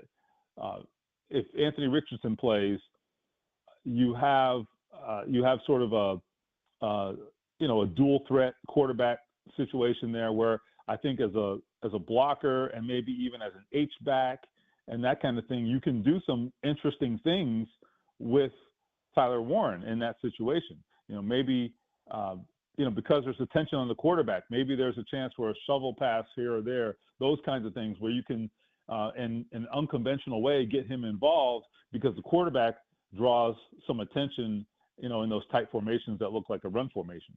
So I don't know, that's something that maybe has to play itself out. Now, on the other hand, Daniel Jones can check it down with the best of them. Okay, let's just be honest. And I think one of the things they love about Tyler Warren is that after the catch, he does a lot of his damage after making the catch. As the scouts were saying after the draft, I mean, it takes multiple guys oftentimes to bring him down in the open field. So certainly Daniel Jones can operate that kind of offense where you're just getting the ball to a guy and let the playmaker do the playing. So I do think there is maybe a slight advantage there for Daniel Jones. But again, I don't think the decision is going to be made in relation to Tyler Warren. But Tyler Warren will, how he performs will be largely dependent on how the quarterback performs. So there's a relationship there. Do they get creative with them like Penn State did? I mean, Tyler Warren's a guy. I realize in the NFL you're not necessarily running Wildcat, but I mean they kind of put him everywhere. Yeah, listen, I think as a fan, if you're watching this team this year, you should be excited. I think you're going to see a lot of unique usage of Tyler Warren. They're not going to shout it from the mountaintops, okay, because they want to, have some element of surprise here. But this kid's going to have him a package of plays. I'm sure of it. That defenses are going to have to account for because he can do everything, and they intend to get as much usage out of him as they can. And that's not all going to be just catching the football. So, I mean, if you go back and you look at the USC game that everybody's talking about last year where they won in overtime, Penn State, on the road, Tyler Warren, I think he had 224 receiving yards maybe in that game. Ridiculous performance, right? But he did a couple things in that game that I think are just as memorable as any catch that he made. He ran what is effectively a push-tush play, okay? They put him in motion, and then he went and ran up under the center and took the snap and converted a 3rd and 1 with like a 4-yard push forward. So that was pretty cool. It was basically a quarterback sneak, I'd say. I don't know if it was as much of a push-tush or tush-push play, but really interesting usage there. He also, in that game, completed a 9-yard pass, which is something he's been known to do, is throw the ball. So anything you ask this guy to do, he's up for it. And the reason he can do it is because he is really sharp in terms of football acumen and understanding the game. So you can ask him to do things that are outside of his purview, and he can handle it. Do you like the pick of DJ Giddens, by the way? I realize Jonathan Taylor's got a stronghold at that position. That's not going anywhere. But as a complimentary back, do you like that selection? Yeah, I was actually very insistent that I thought they needed to address the running back position. And what I like about him, first of all, he's a really productive runner. He was one of the top backs in the country in yards per carry last season. So, I mean, that's pretty impressive. But the other thing there is it does seem that he can help them in the passing game. He caught, I believe, 50 combined passes the past 2 seasons. Yeah, 58, yep. There you go. So, I mean, I think this guy can help them in an area where Jonathan Taylor is not very productive and reliable. His pass protection probably needs a little work from what I hear, but if he's willing, that puts him at least on par with Jonathan Taylor, who frankly is pretty bad at it. So he should get some opportunity here. And they have addressed that position 2 times now this offseason, once in free agency, once in the draft, and it was very, very necessary, I thought. Okay, lastly, Stephen, and this I took this as a personal assignment. If you look at the Colts in terms of now they have 3 pass rushers that are of some sort of like Polynesian or American Samoan descent, right? Yeah. Do we need a defensive unit nickname for this? Somebody mentioned Pineapple Express in terms of their pass rush. I don't hate that. That's okay. But like I feel like I've already come up with my Why Not Indiana T-shirts. So, and it was an arduous process to get that trademarked. So don't try. But do we need to come up with some sort of a name? And then it's also just easier than saying the last name JT of their second round pick, right? Well, first of all, and I love the idea. And we also have to throw in there Kwity Paye of Liberian descent, I believe. So, I mean, you've got really an international cross-section going on there, right? I love it. The Polynesian influence in football right now, by the way, is really cool. It is. And I don't know. I mean, it's not new, right? This isn't a new thing, but it does feel at least like it's grown. So I'm all for it. Let's enlist DeForest Buckner in this, right? The Hawaiian native. Right. I don't know what Polynesian island specifically. His mother is American Samoan, and he grew up in Hawaii. There you go. Okay. So, and by the way, if this, tangent, which, shocking for us, if you ever go to Hawaii, for the listeners out there, or at least Oahu, go to the Polynesian Cultural Center and thank me later. Fascinating. Okay. It's a little bit of a tourist trap, but it's really cool. You will go there and basically they have all of the Polynesian islands represented, and they have people there who actually are from those countries, and you can go and kind of learn about it. And, they do the whole hula deal and all that too. On that note, and by the way, Leatu Latu, another one, right? Obviously. Yep. And then, obviously their draft pick out of Ohio State, their second round pick. I've always wondered this, Stephen. Why is American Samoa not a tourist destination? I looked it up once. It's absolutely stunning. It's beautiful. Now, we go to Hawaii, and, American Samoa, obviously a U.S. territory. So, same money, like, why is that not a thing? Is it just because it's too hard to get to? Well, that was going to be my guess. But I have an idea. I say we should talk about maybe going in together on an Airbnb or something in American Samoa, and we should get this going. Yeah, for the four, let's be pioneers, right? Listen. The four people that actually buy a Why Not Indiana shirt get a discount for an Airbnb in American Samoa, also, right? I mean, what a deal! What a deal! How can you pass that up? The Airbnbs. I'm telling you, I saw that the Airbnbs people were struggling to get them rented in Green Bay, which stunned me because there were 600,000 people there at the draft, Stephen. We know that, right? Something's not adding up there. Thank you. Thank you. They all stayed in Milwaukee, I guess. Finally, somebody agrees with me on the inflated number of the NFL draft. Well, look, I know this is probably the wrong thing to do for someone who works for the worldwide leader, but the whole concept is crazy to me.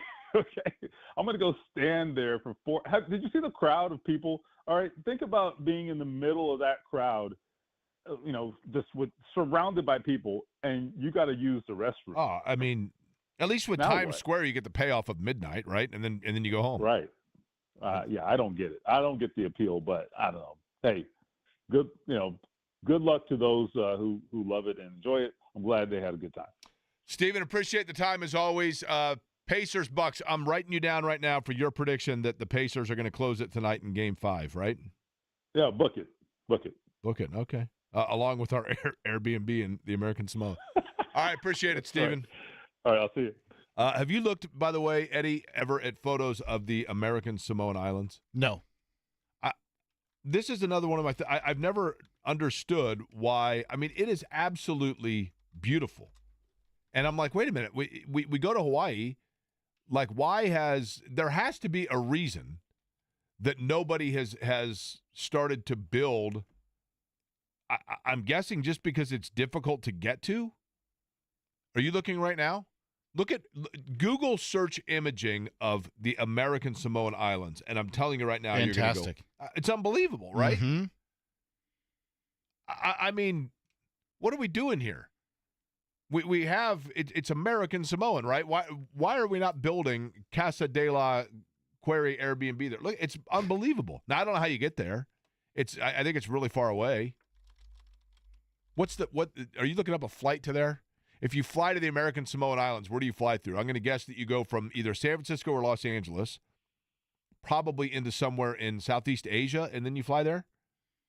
What the flight pattern? I don't even, like, what's the capital of American Samoa? If you were an NFL scout, wouldn't you just start booking trips there to make it look like you had a reason to go there? Yeah. You know what I mean? Why are you going there? I don't know. If you check the draft, look at the Colts' defensive pass rush. Let's go. And then you go there, and look, it's literally like heaven on earth. What Hawaii is, that's better than Hawaii. American Samoa is prettier than Hawaii, right? I don't see a Buc-ee's billboard there. Maybe that's why nobody's gone, actually, now that I think about it.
Here's the thing: American Samoa.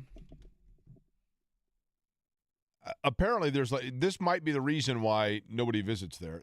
I can't find a flight. Pago Pago is apparently the airport, and they have prices, but then when you put it in from anywhere, from Honolulu, L.A., you can't get there. It's beautiful. It looks absolutely stunning. And yes, I'm being a little facetious in the fact that because it is beautiful, I don't think it should be compromised or, uglied up by like the tourist. I mean, Kauai is a beautiful island on Hawaii because not many people go to Kauai. So it probably is best to keep it as pure as it is. But it looks like it would be absolutely beautiful to visit. Beautiful. But maybe that's part of the reason why. Maybe they're smart and the fact that they've kept people out. Eddie, we were talking earlier, by the way, about the Seven Dwarfs because I was mentioning that for the Pacers, the last one is always the hardest to get. And that goes along the lines of with anything, you ask somebody to name, for example, if I said to you, name the 8 schools of the Ivy League, you'd be able to do 7 off the top of your head. And then the last one's the hardest one to come up with, right? Mm-hmm. And in that capacity, I said, can you name the 7 dwarfs? And you did it fairly quickly. And in doing so, you then said it's because your grandmother was a big fan of Snow White and the 7 Dwarfs. I have a theory regarding grandparents. Are you ready? Okay, I'm listening. And this theory is based upon the following 2 things, which I realize not everybody is blessed or fortunate enough to have had. But so let me ask you 2 questions to begin. You obviously grew up with both your parents in the house, correct? Mm-hmm. Okay. Did you have, when you were a younger guy, were both of your grandmothers living or around? Yes. Okay. This is a total, now I'm taking a risk here because it may not be the case with you, but oftentimes this is a Jake Queryism. This is a Jake Query theory that I've mentioned on the radio before. Okay. But oftentimes people, if they have 2 grandmothers that they grew up within proximity to or, within their life as a young child, they usually have both go by a different name. Mm-hmm. If one of them simply goes by grandma, insert name of last name, that usually is the paternal side. The maternal grandmother typically is the one that goes by, Mimi or Nana or, Yaya or whatever, like some sort of a cute name for the grandma on the mother's side. Mm-hmm. Now, with your 2 grandparents, what did you refer to either of them by anything other than grandma? They were both grandma, but they each had like a different thing. Like we called my mom's mom Dopey Grandma because Dopey was her favorite dwarf. Dopey Grandma. Yep. Okay. And then my dad's mom, we called her Taz Grandma because she had a dog when I was growing up named Taz. Taz Grandma. Yep. Okay. So, because I think what happens with a lot of people, if you talk to people and you say, and they say like for in my house, for example, I had Grandma Query and then Nana. Nana was my mom's mom. I think because oftentimes when a woman gives birth for the first time, her mom comes to help out for the first 6 weeks or so. And so therefore, and this is not meant to sound like whatever. Oftentimes the maternal grandmother is the one that has the higher frequency of interaction with the toddler. And so therefore they get like, oh, it's Grammy or whatever. And then the dad's mother just becomes Grandma Wilson, Grandma Smith, whatever. Mm-hmm. This is a theory I've held for a long time. And more often than not, it's true. But, and your Grandma Dopey, though? Do you Dopey Grandma. What's that? Dopey Grandma. And she's okay with that? Yeah. Okay. And so when you see her, do you ever call her just Dopey? No. DG? No. Dopey Grams? No. Just Dopey Grandma? Yep. Does she, let me ask you this, when she signs Christmas cards or other such things, does she sign it as Dopey Grandma? I can't remember. She may have just put Grandma and Grandpa on it. Yeah. Okay. And then the other, Taz Grandma? Mm-hmm. or Grandma Taz? Taz Grandma? Taz grandma. Okay. Did Taz Grandma and Dopey Grandma get along? From my understanding, yes. You're not privy to those behind-scenes conversations? No. Right? Last night, something happened in the NBA that, to quote CNC Music Factory, made you go, And it caught the attention from the national eye of what it means for the Indiana Pacers, which we'll tell you next.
One of the things that makes me go, is wondering how it came to be that in my senior year of high school, this band was huge. Like, we loved CNC Music Factory, and they hit the scene. They disappeared as quickly as they arrived. They had like 3 hits, and then I have no idea what happened to them. Last night, I turned on the Cavaliers-Miami game and was stunned by the score. Now, at what point did you turn it on, Jake? Fourth quarter. I mean, it was Really? It was, I think, a 62-point game when I turned it on. And, I mean, I knew because Denary had sent a text just like, wow, this is, look at this score. And there is obviously, a 20 – it is not often in the playoffs, very seldomly in the playoffs, would you have 2 teams that have a 28-game separation in the regular season. I think it was 27 or 28 games. I just hope we can win a game. But another game. But the Miami Heat couldn't do any of that. And Cleveland absolutely took them to a clinic. They couldn't move the ball. They couldn't shoot the ball. They couldn't do anything, right? Just sucked. In my opinion, that sucked. 55-point game last night, over 30 average margin of victory for Cleveland in round number 1. And I don't know if it says more about Cleveland or Miami or maybe a little of both, but the reality is Cleveland is a team with, Mobley gives them, and Jarrett Allen, both those guys have size but are really fluid on the low block and can move around. Mobley can really step out. Donovan Mitchell can catch lightning in a bottle and score. Darius Garland gives them, a dynamic guard. They have a lot of weapons. They won last night without Darius Garland, Jake. Yeah, he's been banged up a little bit, right? He's got a foot issue right now. But last night the crew on, and you tell me, inside the NBA on TNT, right? I don't know what they call it in the postseason, but obviously those guys, and it goes without saying who we're talking about here, but you recognize most of the voices. But this is obviously in breaking down the Cleveland Cavaliers. You've got Kenny Smith, you've got Shaquille O'Neal, you've got Charles Barkley. You'll recognize all of the different voices. But when talking about Cleveland, it brought up the potential, and we certainly hope after tonight, soon to be, but the potential matchup with the Indiana Pacers. Let's not just erase that series. I think I wouldn't sleep on them in terms of how I've said it before with Ernie. I judge teams not who can stop whom. I'm like, if you're playing your best and I'm playing my best, who's better? I would lean to the Cleveland Cavaliers, just even if Indiana's playing their best. The caveat, though, is if at the guard position, Halliburton plays exceptional, he'd have to raise his game for them to get out of that series. He'd have to take it to another level for them to do what they want to do. When they meet, Cleveland's going to have to put this team away. Indiana is the little brother that you just can't beat him up one time. You got to beat him up 4 or 5 times until he's out of there. So it's definitely not going to be a sweep. It's going to be a very exciting series. But listen, Indiana's coming because they're very confident. Young bunch. Indiana, they are a great offensive team. But I'm going to tell you something. The size of this Cleveland Cavaliers team, it's a problem. But they added some defense with Siakam and Nembhard. But those guys are defenders. But these big guys for the Cavs should be able. Jared Allen. Is that Omar Cook in the background? Jared Allen, Mobley, Hunter. Their size is going to bother the Pacers. They're going to bother them because, like I say, the way the NBA plays today, where everybody switches, they should dominate in the paint and on the boards. Now, a couple of things here. Number one, you do wonder how much they've watched Indiana when Kenny Smith says that Siakam was brought in for defense. It's the first time that accusation has been thrown around. I'm not saying he's a terrible defender, but he's not, certainly Nesmith and Nembhard are the primary defenders for Indiana, and Jarris Walker actually defensively has played well for them. Secondly, I almost feel like on this show now we need to refer to them strictly as the Cavaliers. Can I hear the beginning of that again? Did I hear that correctly? Did Kenny Smith call them the Cavaliers? Let's see here. I would lean to the Cleveland Cavaliers, just even if. Okay, one more time, if we could. I would lean to the Cleveland Cavaliers, just even if. Okay. Listen, I get tongue-tied all the time on this show. Yesterday I said, I've always said Arc de Triomphe. I know it's the Arc de Triomphe if you're in France, so we all have our things. But I like Cavaliers. I just like Cavaliers. We're going to call it the Cavaliers, right? What's your clavicle? Is that your shoulder bone? Yeah, right here. Yeah, that's the thing that sticks out. Mine's very defined, by the way. Part of my rip nature. Okay. I get that a lot. If I wear a smaller T-shirt, people say to me, they're like, that really shows off the sexiness of you your get that clavicle. a lot? No, I do. Clavaliers. Yeah. I do. How about those Clavaliers? I'm usually fairly cavalier in my response, but nonetheless, when people comment my clavicles, it's just, and I see people looking at it. You notice it in public, that kind of thing. People, that guy's looking at you. I'm like, no, he's admiring my clavicles. Clavaliers. I'm telling you, they are really good though. But I think the one thing that the Pacers don't get enough credit for is if you look, what's their record over the last 35 games?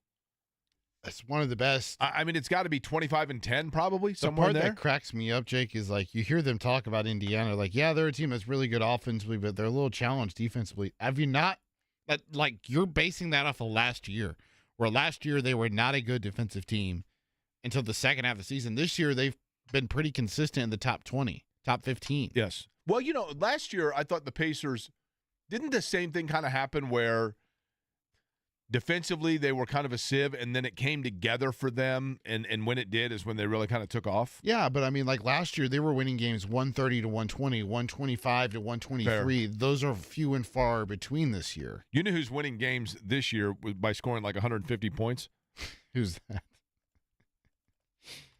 Yeah, thank you. You're welcome. The Cleveland Cavaliers. I think it'll be a really good series, but again, we might be putting the cart before the horse here, Eddie, because there is still a game left, and that's a dangerous thing. I go back to, again, I've told the story 100 times, the Reggie Miller shot where he took the bow in Chicago Stadium and Tony Kukoc had .8 left, and there you go. There's two nuggets that I have that I could, in my chamber, that I could fire at you, but I'm not going to because I don't want someone to, replay it back and be like, well, Eddie, you jinxed it. So I'm not going to say it. You mean in terms of? There's a stat about the Pacers in franchise history when they have a 2-0 series lead, and then there was a stat about Doc Rivers' coaching history when he is down 2-0. Well, and here's the other thing. Doc Rivers has lost more 3-1 leads than any coach in NBA history, if I'm not mistaken. Mm-hmm. So he certainly knows from, in terms of telling his team, look, there is precedent. This can be done.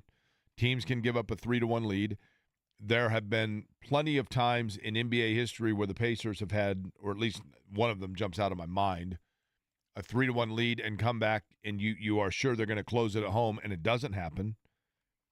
They very well. Milwaukee is no slouch. I'm not. It is interesting because we're talking about the Cavaliers like it's a foregone conclusion, and there is still a game to be played. It is tough.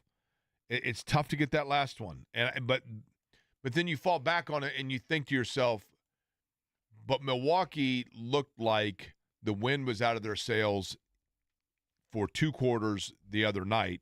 And now you add that they've got to win 3 straight, and 2 of those would be here against a team that hasn't lost back-to-back games since essentially St. Patrick's Day. Mm-hmm. You feel pretty good about it. But it doesn't mean, listen, I don't want to count any chickens before they hatch, man. I just don't. And I'm a hypocrite because we've been saying it all day. We've been talking all day as if this is some foregone conclusion, and that's a discredit to Milwaukee. And the Bucks, they've got one of the best players in the world, and they got guys that if they catch lightning in a bottle and start shooting from the outside, you can have some problems. So it's going to be fun, and it's going to be an awesome night either way. It's going to be fun. 6 o'clock tip. 5:30 pregame. J&V is going to be down at Coach's. Go down there, have a cold one, walk over, watch the game, come back to Coach's, whatever. It's going to be awesome. Bicentennial Unity Plaza is having a tip-off pregame party there, too. So you have all sorts of things you can do downtown. It's the best. This time of year is the absolute best when the weather's great. Last night, 74. It was like room temperature outside last night. Jake, it's 74 outside right now. Is it really? Yes. Yeah, but it's a little. It is cloudy. Is it? Do we know if it's precipitation outside? I don't think it's precipitating outside. I worry about the precipitation on a night like tonight because I like it to be the other night when they won game 2, and I met the Australians down sitting outside after the game, people spilling out. having a beer and celebrating. It was awesome. And I hope that's the case tonight. But Are they first, still they got to here? have something to celebrate. Are you ready for this? I'm ready. The Australians, I'll tell you what they did, and you're going to be like, what? Because you want to talk about things that make you go, I'll tell you one, and Scott Agnes is going to join us next as well.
By the way, thank you to Cluster Truck for, again, partnering with Kevin Bowen and Connor Daly, making their And Jackson Lee. custom burgers in Jackson Lee that you can get throughout the month of May. The Kevin Bowen burger in particular is spectacular. It's got a little bacon and cheese on there. It is very, very good. And, of course, when you order from Cluster Truck, it is always freshly made right there before it is brought right to you. They don't even start until you make the order. And quick delivery, always available. ClusterTruck.com is the website. I had the Connor Daly burger last week. That was fantastic. It's got bacon, lettuce, some barbecue sauce, some sauteed mushrooms. It was exquisite. They also, you ordered 3 chocolate chip cookies, and they brought you 3 Frisbees, right? Yeah. Yeah. So with it being, with me having the Pacers game, that game starts at 6, 5:30 pregame. I just figured I'd get, 3 cookies. I'll get 1 for me, Eddie White, and then have a third to take home to Olivia. And then I was like, whoa, these things are like hockey pucks in terms of their thickness, and they're like Frisbees in terms of their size. I'm like, this is fantastic. So you asked what the Australians, my buddies from Australia that came for the Pacers games 1 and 2, and then they went to Milwaukee for games 3 and 4. I didn't know they were going to games 3 and 4 in Milwaukee. By the way, use code FAN at checkout. Save $5 when you spend $25 on Cluster Truck, right? That is correct. So, Michael, I after game 3 in Milwaukee, which was the blowout game, of course, Well, and Game 3 then, and Game 4 both, right? What's that? Game 3 true, and Game yes, 4 both, but right? The loss. So either the next day or 2 days later, I can't remember the timeline, the chronology. They all run together to me. But he sends me a text that says, "Did you see the end of the Nuggets-Clippers game?" And I said, I didn't see it. I saw the pictures and the video on social media of, it was Aaron Gordon, right, that had the putback of the Jokic miss, the dunk. I mean, that's as close as you can get for a play like that to end a game. And I said, and he said, it was incredible. It was amazing. We were there. What? I said, you were there? What do you mean you were there? Well, we were staying in Chicago between games 3 and 4 in Milwaukee, but I really wanted to see that new arena again. So we flew to L.A. for that game, and now we're on our way back for game 4. And what? Now yeah. Yep. So, but wow. Between games 3 and 4, swung it out to L.A., went and saw the Clippers play, saw the Clippers-Nuggets game, and then back, and then now on the way back to Australia. So they were here, and they saw game 2. Correct. Flew to Milwaukee, saw game 3. Drove to Milwaukee, Chicago. Okay. Yep, stayed in Chicago. Then they flew to L.A. to see whatever game that was with Denver and LAC. Correct. Flew back to Chicago and drove to Milwaukee to see game 5. Correct. No, what a life. Game 4. Yeah. Yeah, 4. sorry, game 4. And now are in, I think, Manhattan Beach, back in L.A. again to fly back to Melbourne. What a life, man. And he told me, he goes, but I've been doing a lot of work while I'm here. Okay. Okay, Michael. Yeah. Joining us now on the program, Pacers and Bucks tonight. Pacers trying to close it out. Scott Agnes, Fieldhouse Files, will have all of the coverage. Joins us on the show. Scott, they close it tonight or no? Yeah, I think so. I mean, they've been the dominant team all series. They haven't trailed in 2 of the 4 games. Dame's out. That's an emotional pull away from the Bucks. And even if Giannis goes off, I just don't think they have enough firepower. I don't. I've been talking a lot about this today, and I want your opinion on it. Milwaukee's three-point shooting at times can be elite, no doubt about that. Is Indiana defensively doing something to close in and disrupt open looks, or is Milwaukee simply losing their legs because of Indiana's offensive proficiency that keeps them running around? Yeah, I think one of the things this defense prides itself in is defending that three-point line. So that's certainly part of it. But I also think it's just a matter of the Bucks. Bucks just have not showed up well, and it feels like this Bucks team's past its expiration date. They've had a couple role players show up, right, with Gary Trent Jr. in game, what was that, 3? And before that, you obviously had the big game from Bobby Portis. But I think it's probably just a combination of both of those, but more so the Bucks just not knocking them down. Okay, Benedict Mathurin. We haven't gotten to this yet, Scott. Obviously, Benedict Mathurin, abdominal contusion. Now, I believe that's fancy way of saying belly bruise. But that said, he missed the last game.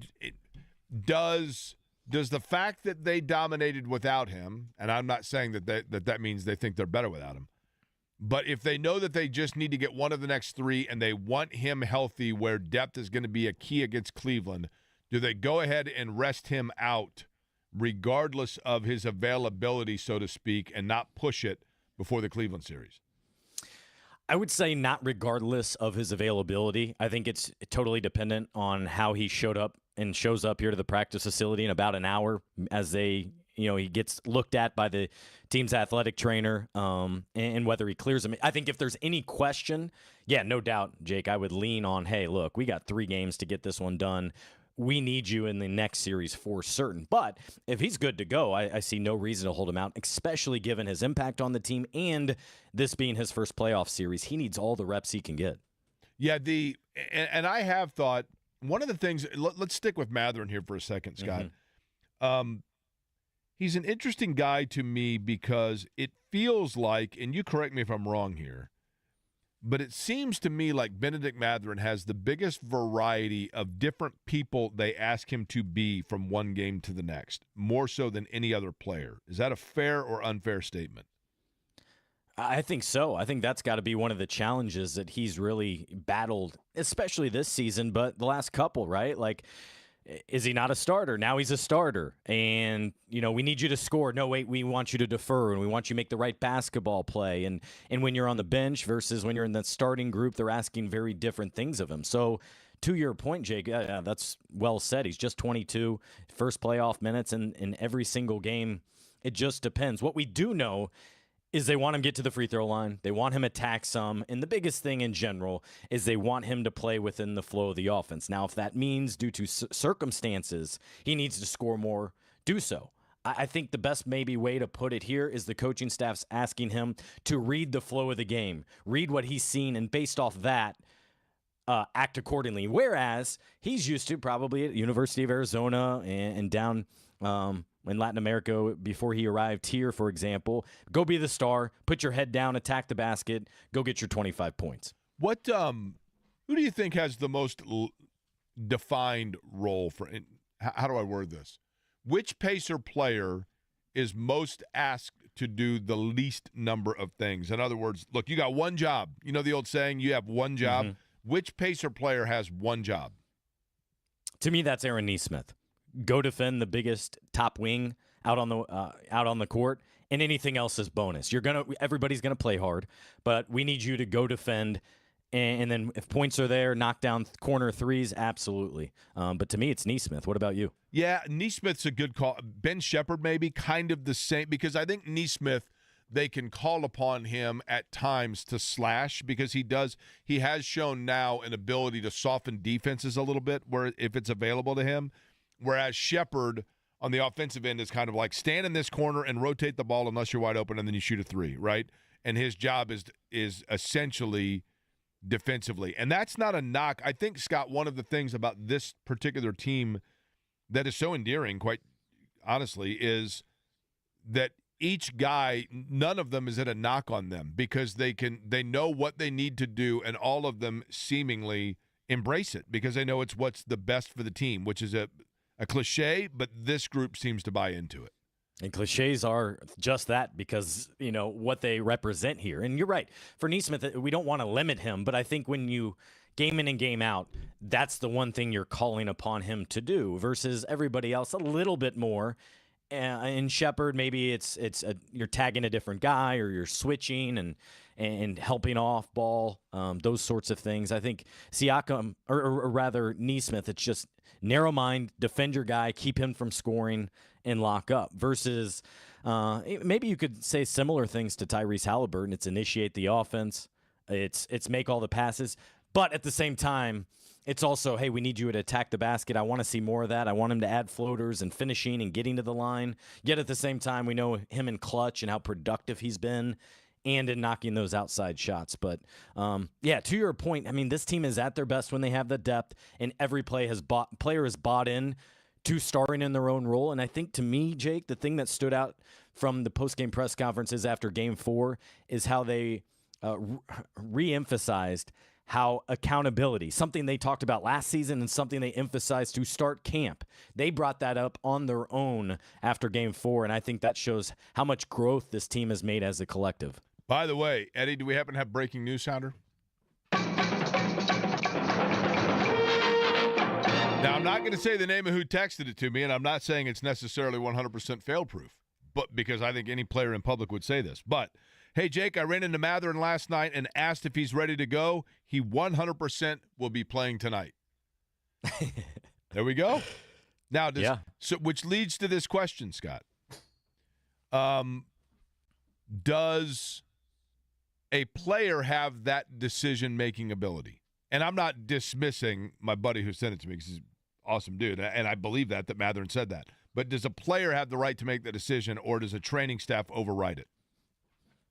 I think training staff has the final say in all this. I'd put that over the coaching staff as well. If the medical staff reviews a player, probably looks at an X-ray or an MRI, sees how the player is moving. See, that's one of the things back in my ball boy days you would often see, I would see, is while the main players are out on the court, if there was a player injured, they'd take the individual to the practice court, have a couple medical, maybe the doctor would be there, and they do dummy situations, right? Like play one-on-one. Let's see how you read and react, and from there, the medical staff would make the call. And I think they'll be able to tell right away today if Matherin can move fluidly, if he looks like himself, because they're not going to put him in a jeopardizing position. Okay, Scott, in my mind, I'm thinking to myself, there's something that if it happens for the Pacers within their first 3 possessions means it's going to be one of those nights where the field house is rocking and rolling and it's lights out over. What is it that I'm thinking of that if it happens for them within their first 3 possessions, it's over? I would say pick and pop, Miles Turner, top of the arc 3. That is exactly correct. That is exactly correct. When Miles Turner hits a 3 early, it is like, not because, but Miles Turner has a little bit of, and I know, Scott, that I sometimes reference on the way back maybe a little bit too often, but history repeats itself, right? Rick Smits was a guy that in the first 5 minutes of a game, you could tell whether it was going to be a Rick Smits night or a quiet night for him. And Miles Turner is not that way. He's a more gifted player offensively in terms of his versatility, and the game is different than it was a gabillion years ago. But when Turner's 3 is going, that just awakens him to the point where he has been the player in this. To me, Miles Turner is the MVP of this series. And an early 3 is what seemingly is you pull the ripcord and you let it go. Yeah. I mean, we've talked with him and other players before. So many of them just want to be engaged early. And for Miles, when he's doing that offensively, it leads to more production on the defensive end. And then I think that leads to the best version of himself when he has the confidence. Because I think he would tell you, like, he has not shot it well from three-point land. He expects better of himself, especially in that Game 3 where he was 0 for 6. And so this is where the coaching staff, whoever has the scout, Rick allows for that individual to call up the first play. But, man, if it's me, I think I'm doing that pick and pop to Miles, which would result in a Turner 3. And if it's not there, I want Halliburton getting to the basket. That's what I would root for. Scott Agnes is our guest, Fieldhouse Files. Scott, here's a tricky one for you. Who has most – because I don't know that there is an answer here, but I don't want to lead the witness. What player has most struggled in this series? That's a tough one because they've all had their moments, and nobody played well in Game 3. I don't know. There's not really anyone that jumps out to me. I hate to not give you a non-answer. No. What about you? That's the thing. I don't think there is an answer. I don't know that I have seen – I realize in Game 3 there were some struggles, but I don't know that I have seen a playoff series where 1 through 10 – each player equally played as well as we've seen in this one. Quite, I mean, McConnell has played really well. Shepard was buried and then came in and played well. Walker and by the way, to that point, he didn't play for like 3 weeks. Right. So those are his first minutes in a long while as well. And yet he comes in, knows exact. Shepard is so valuable because he knows ceiling, right? He's aware of it. I think Walker's emergence has really been – I mean, we've talked a lot about it. I've talked about it with you. But Walker's emergence in particular as an outside shooter and then his ability to defend and give a little body there I think is really impressive. I look across the board and think to myself, at some point you're going to have an off night. And I guess they had an off quarter in Game 3. But they have yet to really – I'm knocking on wood. They have yet to have an off night, Scott. Yeah. But Milwaukee – if Milwaukee wants that night to be tonight, they are going to exploit what? I think it's a monster Giannis game. I think that's probably the thing that could save them. He goes off for 50 points, marches to the free throw line 20 times. I don't see much other way, especially when the Pacers can lock in. They know what Dame cannot contribute out there. I don't think they'll allow for Gary Trent Jr. to erupt like he did before. Part of that was magic. Part of that was a guy just having one of those special runs like we see. But, yeah, I agree with your overwhelming statement here is just the depth has stood out and everybody has handled their responsibilities. And while nobody has been perfect and through these 4 games, I think this best represents the roster that this front office and coaching staff wanted going into the postseason. Is it too early to begin talking about Cleveland? A little bit, especially because, look, we got 4 hours till tip-off. It's not like we have 3 days here to kill time. I think it's a foregone conclusion that the Pacers will advance, certainly.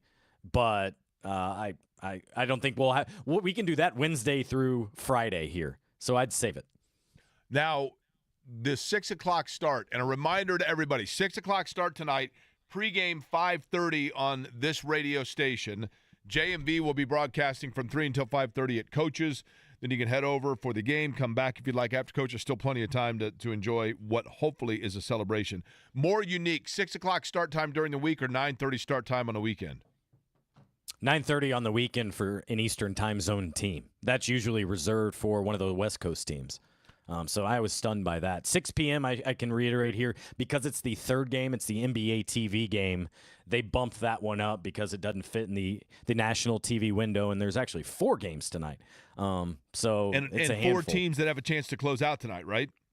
That's right. Yep, the first 3 games are all closeout possibilities, talking about Pacers, Knicks, and Celtics. So there's basically your Eastern Conference, essentially, top 4. So knowing, Scott, again, I want to speak hypothetically here, but knowing that Cleveland is already done and waiting, if Indiana is to win tonight, do we know when that second-round series would begin, or is that contingent upon what happens, whether or not they can pair it up with a doubleheader of the other side of it, or whether or not we're waiting, so to speak? Yeah, more so waiting. We do not have a definitive time, but I think you can expect this weekend, most likely, because the big thing they want is less so the TV windows and more so they want the teams on the same track to be kind of around the same game. They don't want one be game 4 of the semifinals and the other one just getting started and then there being a big break, for example. So they much rather space that out. But that's why I think there's no reason to look ahead to Cleveland, because you're going to have several days to do so whenever the Pacers do finish them off. So here's the easiest way to say it. If you want Pacers and racers, if you want the Pacers in the playoffs while there are cars on track at the Indianapolis Motor Speedway, you want one of the other Eastern Conference or opening round series to go 7 games, right? To just keep pushing it back? Yeah, and then you want the semifinals round to go a little bit longer, for sure. Because last year they were playing the Knicks during the qualifying weekend. Game 7 was during poll day at the Speedway. So there is overlap of when the practice days open for the 500 and round number 2, because the Knicks last year were the semifinals, right? Mm-hmm. And then the Boston series went that last week in May, so there was slight overlap there as well, although the first 2 games there were on the road. Right, and then obviously it also was a quicker series. But all right, we'll see what happens tonight. Scott will be reading the coverage for it on Fieldhouse Files, and then I know you'll be busy as well because Fever are now, 2 practices in, right? 3 practices in, and they have all afternoon off here. The girls are exhausted. They're saying this is an intense practice, much like the Pacers. They want to play fast and keep it moving. So they have all day off here today. Media day coming up Wednesday. And then, Jake, they don't have much time. Just a couple more practices before exhibition game 1 Saturday afternoon. When is the WNBA All-Star game? Mid-July, like July 19th. Okay. And tickets are now on sale, I guess I should mention. Okay, tickets on sale for the All-Star game and Fever getting set to get underway. Scott will have all that coverage as well. Scott, appreciate it. You bet. Thanks, Jake. All right, Scott Agnes for Fieldhouse Files joining us on the show. By the way, the pace car has been announced. Now, Eddie, are you a car guy? No. I'm a fun guy. Excuse me? I'm a fun guy. I'm not a car guy. You don't think cars are fun? Well, they can be. If you were a fun guy, would that make you a Morel? No, it'd make me an Eddie. Okay. The 2025 Chevrolet Corvette ZR1. Now, I don't know how that's different than a normal Corvette, but the ZR1 is the pace car. This is a ZR1, Jake. That's how it's different than normal Corvette. I guess so, right? Admittedly, I'm not like a super uber car guy either, but I will admit the pace car is pretty cool looking. 233 miles an hour it will achieve at top speed. We do know that you are a cologne guy, a watch guy, let's see. You learned something new yesterday of me because you made an observation and I made a confession. I did. I didn't know if we wanted to mention that on the radio or not. Doesn't bother me at all. You're a shoe guy. I am. Let's see. What else are you? Oh, I forgot the biggest one. You are a visit the house of wherever this movie was shot at guy. Only if it's an 80s pop culture film, right? And cemetery guy. I do like cemeteries. Let me rephrase that. I don't like cemeteries, but I do find a historic. You know what fascinates me about historic graves is when I go to see the resting place of somebody famous. I think I told you this. The whole time I'm just sitting there and I'm trying to envision those that were standing there during the funeral of said person. And wondering if they're Clavaliers are anything like yours. That's exactly correct. Yes.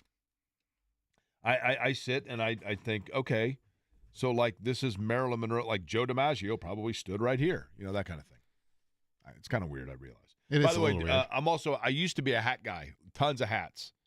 When I was in college, I had like. You're spray tan guy as well. Forgot about that one. I am. Just did that because I got a video shoot tomorrow.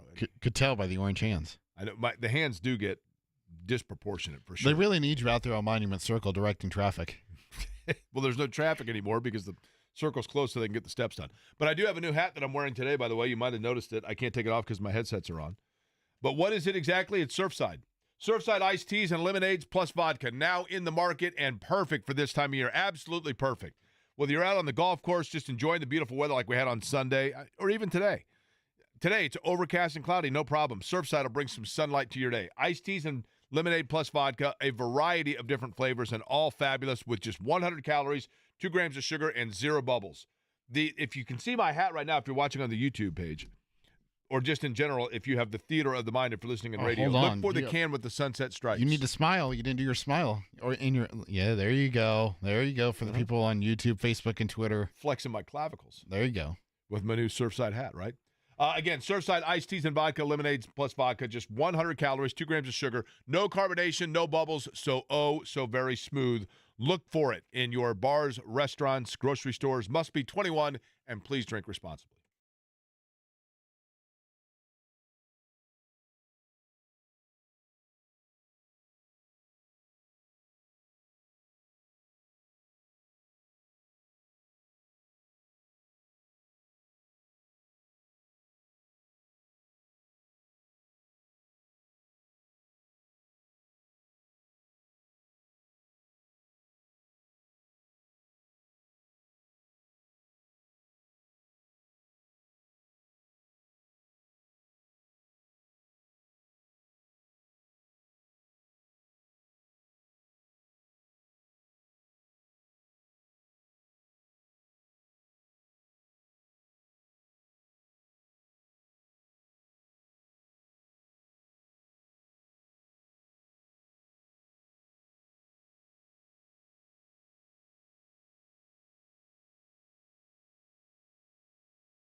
Of the Pacers-Bucks series,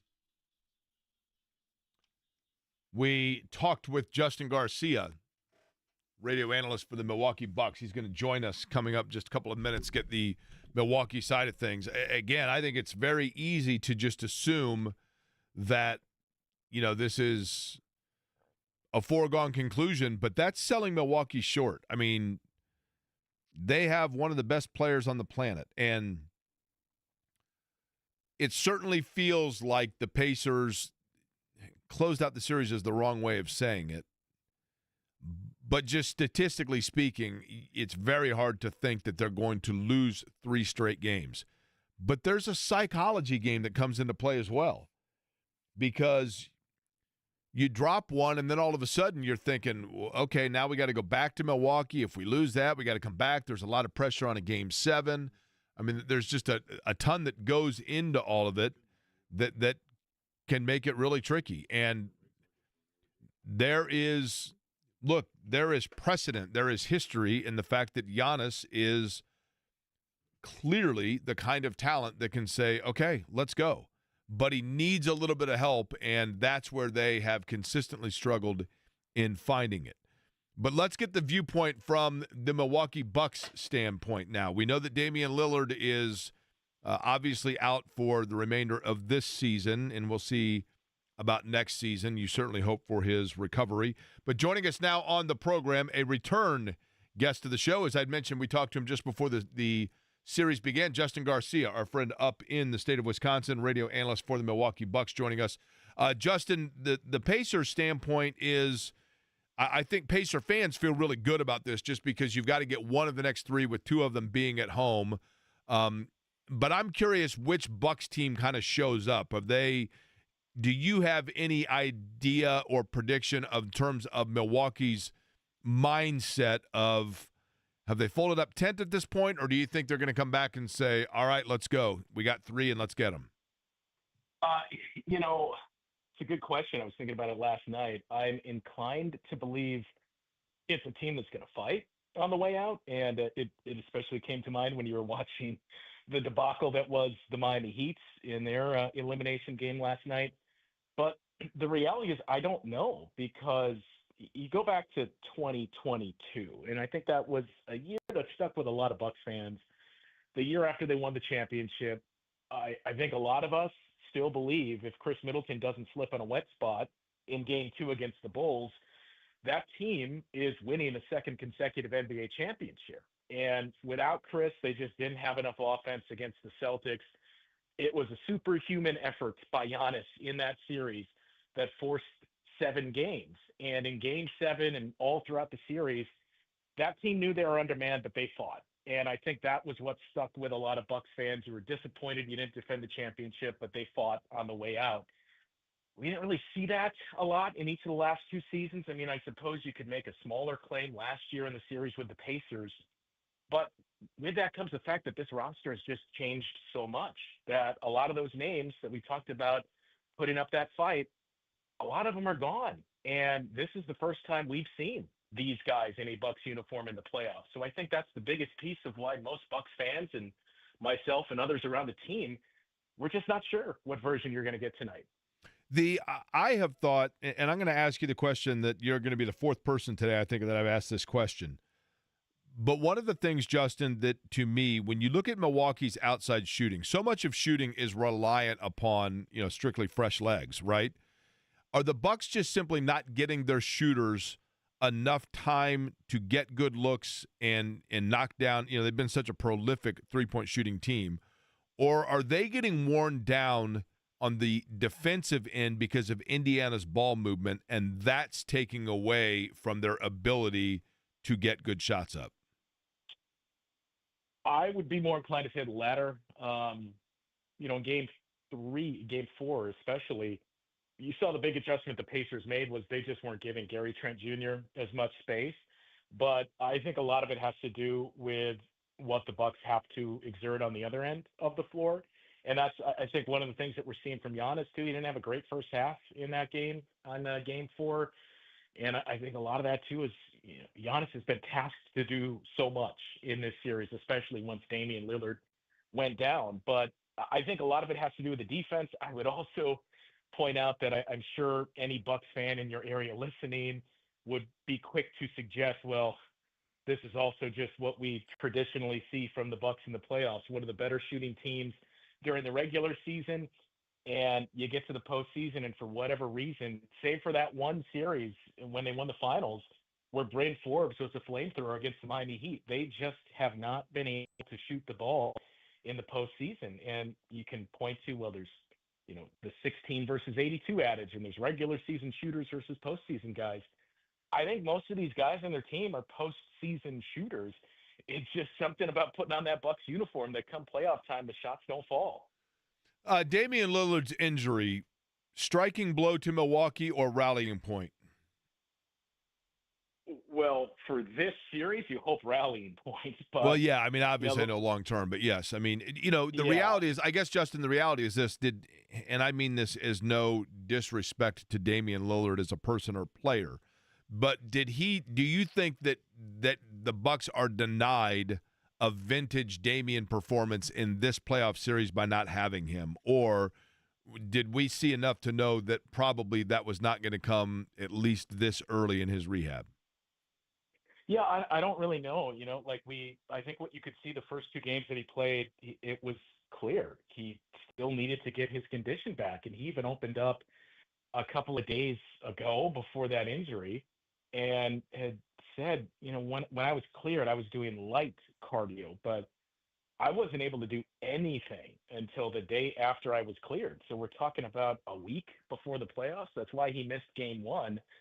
I don't know if he would have been in the place to deliver one of those vintage Dame performances in this series, but I would sure like to have him, to have that other guy that at least gives you the threat alongside Giannis. So we're not back in this spot of Giannis has to shoulder everything, and it changes how Indiana can defend him and say we're going to sag off of these guys because it's not Damian Lillard. What player for Indiana, Justin? Justin Garcia is our guest, talking about the Milwaukee Bucks. Of course, tonight, game number 5 at Gainbridge Fieldhouse. 6 o'clock start. Pregame on this radio station just about 3 hours from now. I was wrong, by the way. J&V is not at Coach's Tavern. I thought he was. You could still go to Coach's and enjoy a pregame festivity before you head over. But, Justin, what player for Indiana has most surprised you, where you didn't necessarily, going into the series, think they were going to be a factor, and they have been a better player and a bigger thorn for Milwaukee than anticipated? I don't mean this as a cop-out or to butter you up, but honestly, no one. This is the Pacers team I expected. I think we got a chance to see the Pacers up close, obviously, with the volume of games a season ago. Pascal Siakam had huge games early in the series last year, and we've seen what he's been throughout his career. Same for Tyrese Halliburton and other guys. I think a lot of fans outside of Indiana that weren't familiar with guys like Andrew Nembhard got a chance to see him during that playoff run. So I haven't really been surprised by any of their guys. I mean, I guess Darius Walker to some extent lightly, but this has been the Pacers team that I expected. And I know I'm on an island here, but leading into the playoffs, even though the Bucks were 0-3 against the Knicks in the regular season and the losses were ugly, I was one of the only voices around here in these parts saying, look, I think you still want the Knicks. That's the matchup you'd rather have than the Pacers. And the numbers, one of the best teams in the league since January 1st. And that pace that they play at, granted the Bucks aren't as old as they were a season ago, but it's still an older team. That's going to give you fits. And nothing we've seen so far me there. Did Indiana defensively do something to completely eradicate Taurean Prince, or what has happened where he has been – I mean, you keep waiting for him to get – not that he's a huge scorer, but still, he's been totally in absentia. Well, it's funny. When the Bucks signed Taurean Prince, a lot of Lakers fans were in our mentions telling us, you're excited now. Trust me, you won't be come playoff time. And I think you understood who Taurean Prince is. And he's a guy that he had great shooting splits during the regular season. He just doesn't take a high volume of them. He's very gun shy at times. And you can't, that hesitation will kill you in the playoffs where you can't pass up open looks. Then it becomes a mental thing. And I think in game 4, we saw when he did get a little bit more playing time after those 3 minutes in game 3, he did try to force some looks. I think it's just kind of who he is. And I think Bucs fans and the organization came into that acquisition with their eyes wide open. It was more of a, look, I get what you're saying there, but you do realize we had Jay Crowder that we were trying out in these minutes last year. So in that sense, it's an upgrade. Justin, appreciate the time as always. We'll see what happens. Certainly, this could go 7. Who knows, right? I mean, if Milwaukee gets it tonight, you go back there, things get interesting, and then we may be having you back on the program. So we shall see. But will be interesting tonight. A reminder, 6 o'clock tip. But Justin, appreciate the time as always in the conversation. Anytime, guys. Appreciate it. Tonight again, 6 o'clock tip, 5:30 pregame. Eddie, you got to be loving that. You're getting out of here early, right? Let's see, Jake. Hopefully it's not a double overtime, triple overtime, and then, you've got the world's greatest postgame show with Eddie White. So let's see how long Eddie goes. Does he go all night long, as Lionel Richie says, in celebration of defeating the Milwaukee Bucks or not? So we'll have to wait and see. Lionel Richie all night long. Do you know the album? No. We've discussed this, Jake. I don't know albums. No, the fact that you knew that is impressive. I'm not even certain on the name of the album, but I believe All Night Long is off of Can't Slow Down. And if the Pacers want to advance tonight to face Cleveland, that's exactly what is the case. They can't slow down, right? You got to keep it going. That's right. And you just don't want to give any sort of a glimmer of hope to the Bucks. We had a fun conversation earlier, speaking of Wisconsin, that we're going to relay for you, not replay, but relay a couple of the highlights of it in something interesting that happened with a Colts draft pick. I'll explain next.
Earlier on the program, Where were you? thank you. In case you're just joining us. Okay, what the hell are you doing with your hat and headphones over there? Well, I wanted to put the hat back on, but then I remembered I didn't have my headset. You look like a goofball. Listen, Eddie, let me tell you something that happens in a fella's life. You make concerted effort for the better part of your life towards looking good, feeling good. You always want to feel good. You want to be healthy, right? Look good, feel good, play good. That's what they always say, Jake. Talk a lot about that.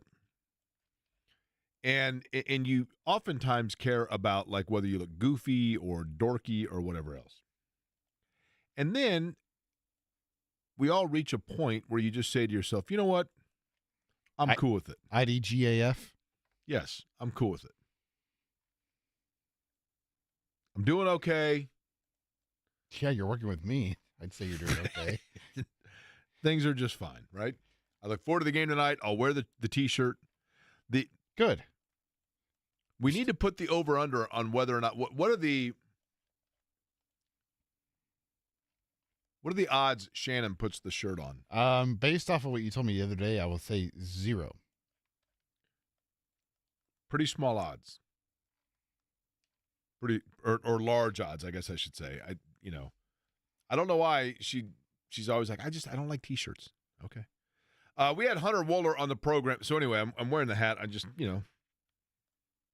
I like the hat. Way to put the Surfside hat on correctly. Nice job. Yeah. But I forgot I had to put the headsets on. I don't know why, because I can hear you just fine. Hunter Wohler joined us earlier on the program, though. I was going to say, if you're just joining us in the 12 o'clock hour, and it was a really fun conversation. One of the things I thought was interesting about it was the fact that he had a pretty good idea that despite the fact that collegiately he was a safety, that he's now going to be moved to the linebacker position. And, of course, you're going to say that you're ready for it, but he sounded to me, Eddie, like a guy that is, in fact, excited and content about getting the opportunity at that position and seemed pretty confident that he's going to be able to play in that spot, right? Yeah, I mean, at Wisconsin, he was playing closer to the line of scrimmage as I think he phrased it in football terms, the box. He was playing closer to the line of scrimmage. So you're pretty much already in the area of playing linebacker when you're that close as it is. And he's a guy that accumulated over 100 tackles, I think almost 200 in the last 2 seasons. So he was one of the best safeties in this draft class at, in terms of defending the run when you were evaluating it from a grade perspective. And then he's able to move around the field. And I think Chris Ballard compared him to Daniel Sorensen, who was with him when he was in the Chiefs. He was another one of those converted safeties to linebackers, and he's done well for Kansas City. Now this is outstanding, by the way. Hey, Jake, if the Pacers win tonight, we'll be dancing on the ceiling. Another Lionel Richie. Different song, I think, but another Lionel Richie song. Also, if the Pacers win tonight, why not Indiana? Why not Indiana? T-shirts get underway, man. If as soon as the Pacers advance to face Cleveland, the shirts go live. The Why Not Indiana shirts. Now, do you have to sue me since I just used it? No. Okay. Good. Not so long as you're not selling it, because it is trademarked. J&V just arrived. John, I've been telling everybody under the sun that you were at Coach's today. Why did I think you were at Coach's today? Oh, because I'm going to the game with Tommy S. Gotcha. So I'm hold on a second. I'm actually going down there to meet him. I'm just not doing a show live there today. I like this. That's nice. Now, that's a tank top. Sun's out, guns out right there, brothers. You can wear it, right? Have you hit this break? Are we already into the final segment here? We are, yep. What were you saying about – so I got to put on this Yes Sir shirt tonight, huh? Yes. Sirs. Yes, sirs. Now, my buddy Greg just sent me this. Jake, if I can put my 4XL torso into an XL shirt, Shannon can put it on. She doesn't typically wear the shirts, the T-shirts. Oh, really? She's like the one person that won't. Nah, she'll be fine. Be fine. The Yes Sirs thing I do not like. I'm with you on that. I think it's lame. I agree. It's a little... It's like millennial. Very millennial saying, sirs. I thought the one that I thought was good was Blue Collar Gold Swagger. That was a pretty good. Like that. That was a pretty good slogan. I just think you could do Boom Baby every time and just leave it at that. Could you not? Yes. Well, why wouldn't you? Instead of yes sirs. Sounds like some douche came up with it, but I'm sure it was a very smart person that came up with that. Yeah. I would tend to agree with that. We were actually, Shannon's the one that was like, I don't really like the yes sirs thing. Is that really a thing at the beginning of the year? And then we went downtown and it was like on the side of the field house. And I guess it is kind of a thing. Hey, I went to today, Cinco de Mayo. Have you heard of this place? Alamo Draft House Cinema. No. It is on the cool west shirt. side, right across from I love this, by the way. Right across from Lafayette Square. Okay. Where the old Cub food store used to be. And this is a chain of places, I think, started in Austin, Texas. But Giancarlo and Hector used to work here. They run it over there. And we're going to be there for Cinco de Mayo. We're going to have kind of like a JMV Film Fest. I think Roadhouse is going to play. And they have a Dallara simulator, which I do not think a lot of people have. They told me there's one in the museum, and then there's one at some other bar. But they have one as well, and normally they charge. No joke. I just did it for 3 hours. You can come out on Cinco de Mayo at this Alamo Draft House and Cinema and do the Dallara simulator free. That's awesome. Because it is awesome. I mean, that simulator. I mean, this is different than like a video game. I mean, it is a. I mean, listen, John. I don't think people realize. I know this from working in racing. The number of drivers, Juan Montoya is the one that comes to mind first. Montoya once told me that before he would go to a racetrack, he would download that particular track on a simulator and do nothing but the simulator for to memorize the track for like a week. That's how close they are. Kanan is in the simulator all the time. Shooting practice jumpers and free throws. Yes. Yeah. I mean, and the way that, when those things start moving around to give you the feel in the car, I mean, you're like, holy cow, man. Juan Montoya called me a big baby once. Did he really? Yeah. Because I told the story. I was at, what's the bowling alley? The Western Bowl? Yep. And it was during Jeff Gordon's event. And Juan Pablo Montoya sat at a table in the bar next to me where I was broadcasting live and ate nachos and wouldn't come over and be on the show with me. So I made fun of him the entire time. And then I didn't like him and I wouldn't have him on the show. And then all the drivers came out when I was at a Meyer location once, and I told the story. And I forget what team. You could tell me what team that was. It was Bourdais. Was it Bourdais? Yeah, Bourdais was on it. What group was that? I think Dario was a part of it too, on the same team. But they started making fun of him. Well, they were never Indy teammates. I don't think Bourdais and Dario were. But. Maybe not Bourdais. Who am I thinking of? Well, Dario would have been with Dixon at one point. Dario would have been at one point with Kanan and Herta. These would have been Penske drivers, or would they have been Ganassi drivers? Well, Penske drivers would have been during Montoya's era. Would have been Montoya, Power. That's who it was. Montoya, Power. Who else?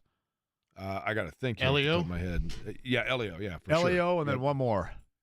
Maybe depending on the year. Who's the other French guy? I can't think of his name right now. Pagenaud. Yeah, Pagenaud. Yeah, Pagenaud. Pagenaud was the other one. Yeah. And the Pagenaud was the one that got all over him and said, "Why were you such a jerk?" And he said, "Well, this guy's just a big baby." Montoya, by the way, here's a good Juan Montoya trivia question for you. Yeah.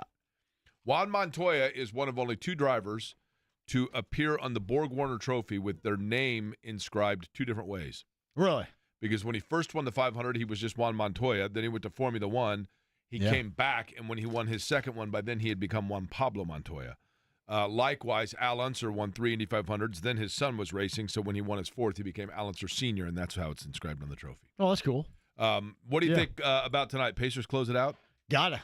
You cannot mess around with this. Like I have these games that are described as no jacking around. There's no jacking around tonight. Don't you just come out and you try to get it over with? And I know easier said than done because you're playing against Giannis, but there's no way in this world you go back to Milwaukee. You don't give them any life. Because right now, if you're Milwaukee, what are you thinking about? Not the team, but like everybody that's a Bucks fan and the media, they're thinking about, all right, so what's the future hold here? Right, totally. Because we're talking revamp city here. Because Lillard's going to miss the entirety of next year or two. Correct. And that thing hasn't worked out at all because of injuries. And, you know, the Kuzma trade, I mean, I know Middleton's 105 years old, but the Kuzma trade hadn't worked out either, right? No, right, right. So no, that's not going to work out at all. They just re-upped their general manager, I think, extended him last week. Yep.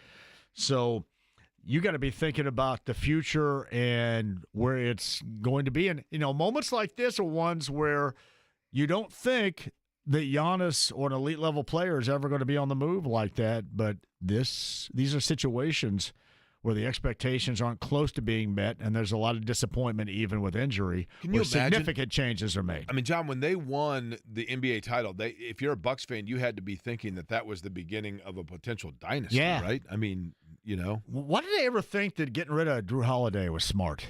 Yeah, no doubt. Who the hell was on board with that? Well, likewise, like I said, I think that revisionist history is just that, and I'm not saying Kuzma's not a gifted player, but I mean, he stinks. He's about as gifted as me. And Middleton is one of those guys that doesn't have to be on the floor contributing for his presence to be felt, right? I mean, I think he was very missed. If Kuzma were like 5 or 6 on the team that you counted on, then I think you'd get away with that. But he can't be like number 2 or number 3 here. So and just there's zero non-existent at different points, right? And Middleton was a shot maker. He was a professional shot maker, and that's what's necessary this time of year. I mean, that was the big thing. That's the other thing too.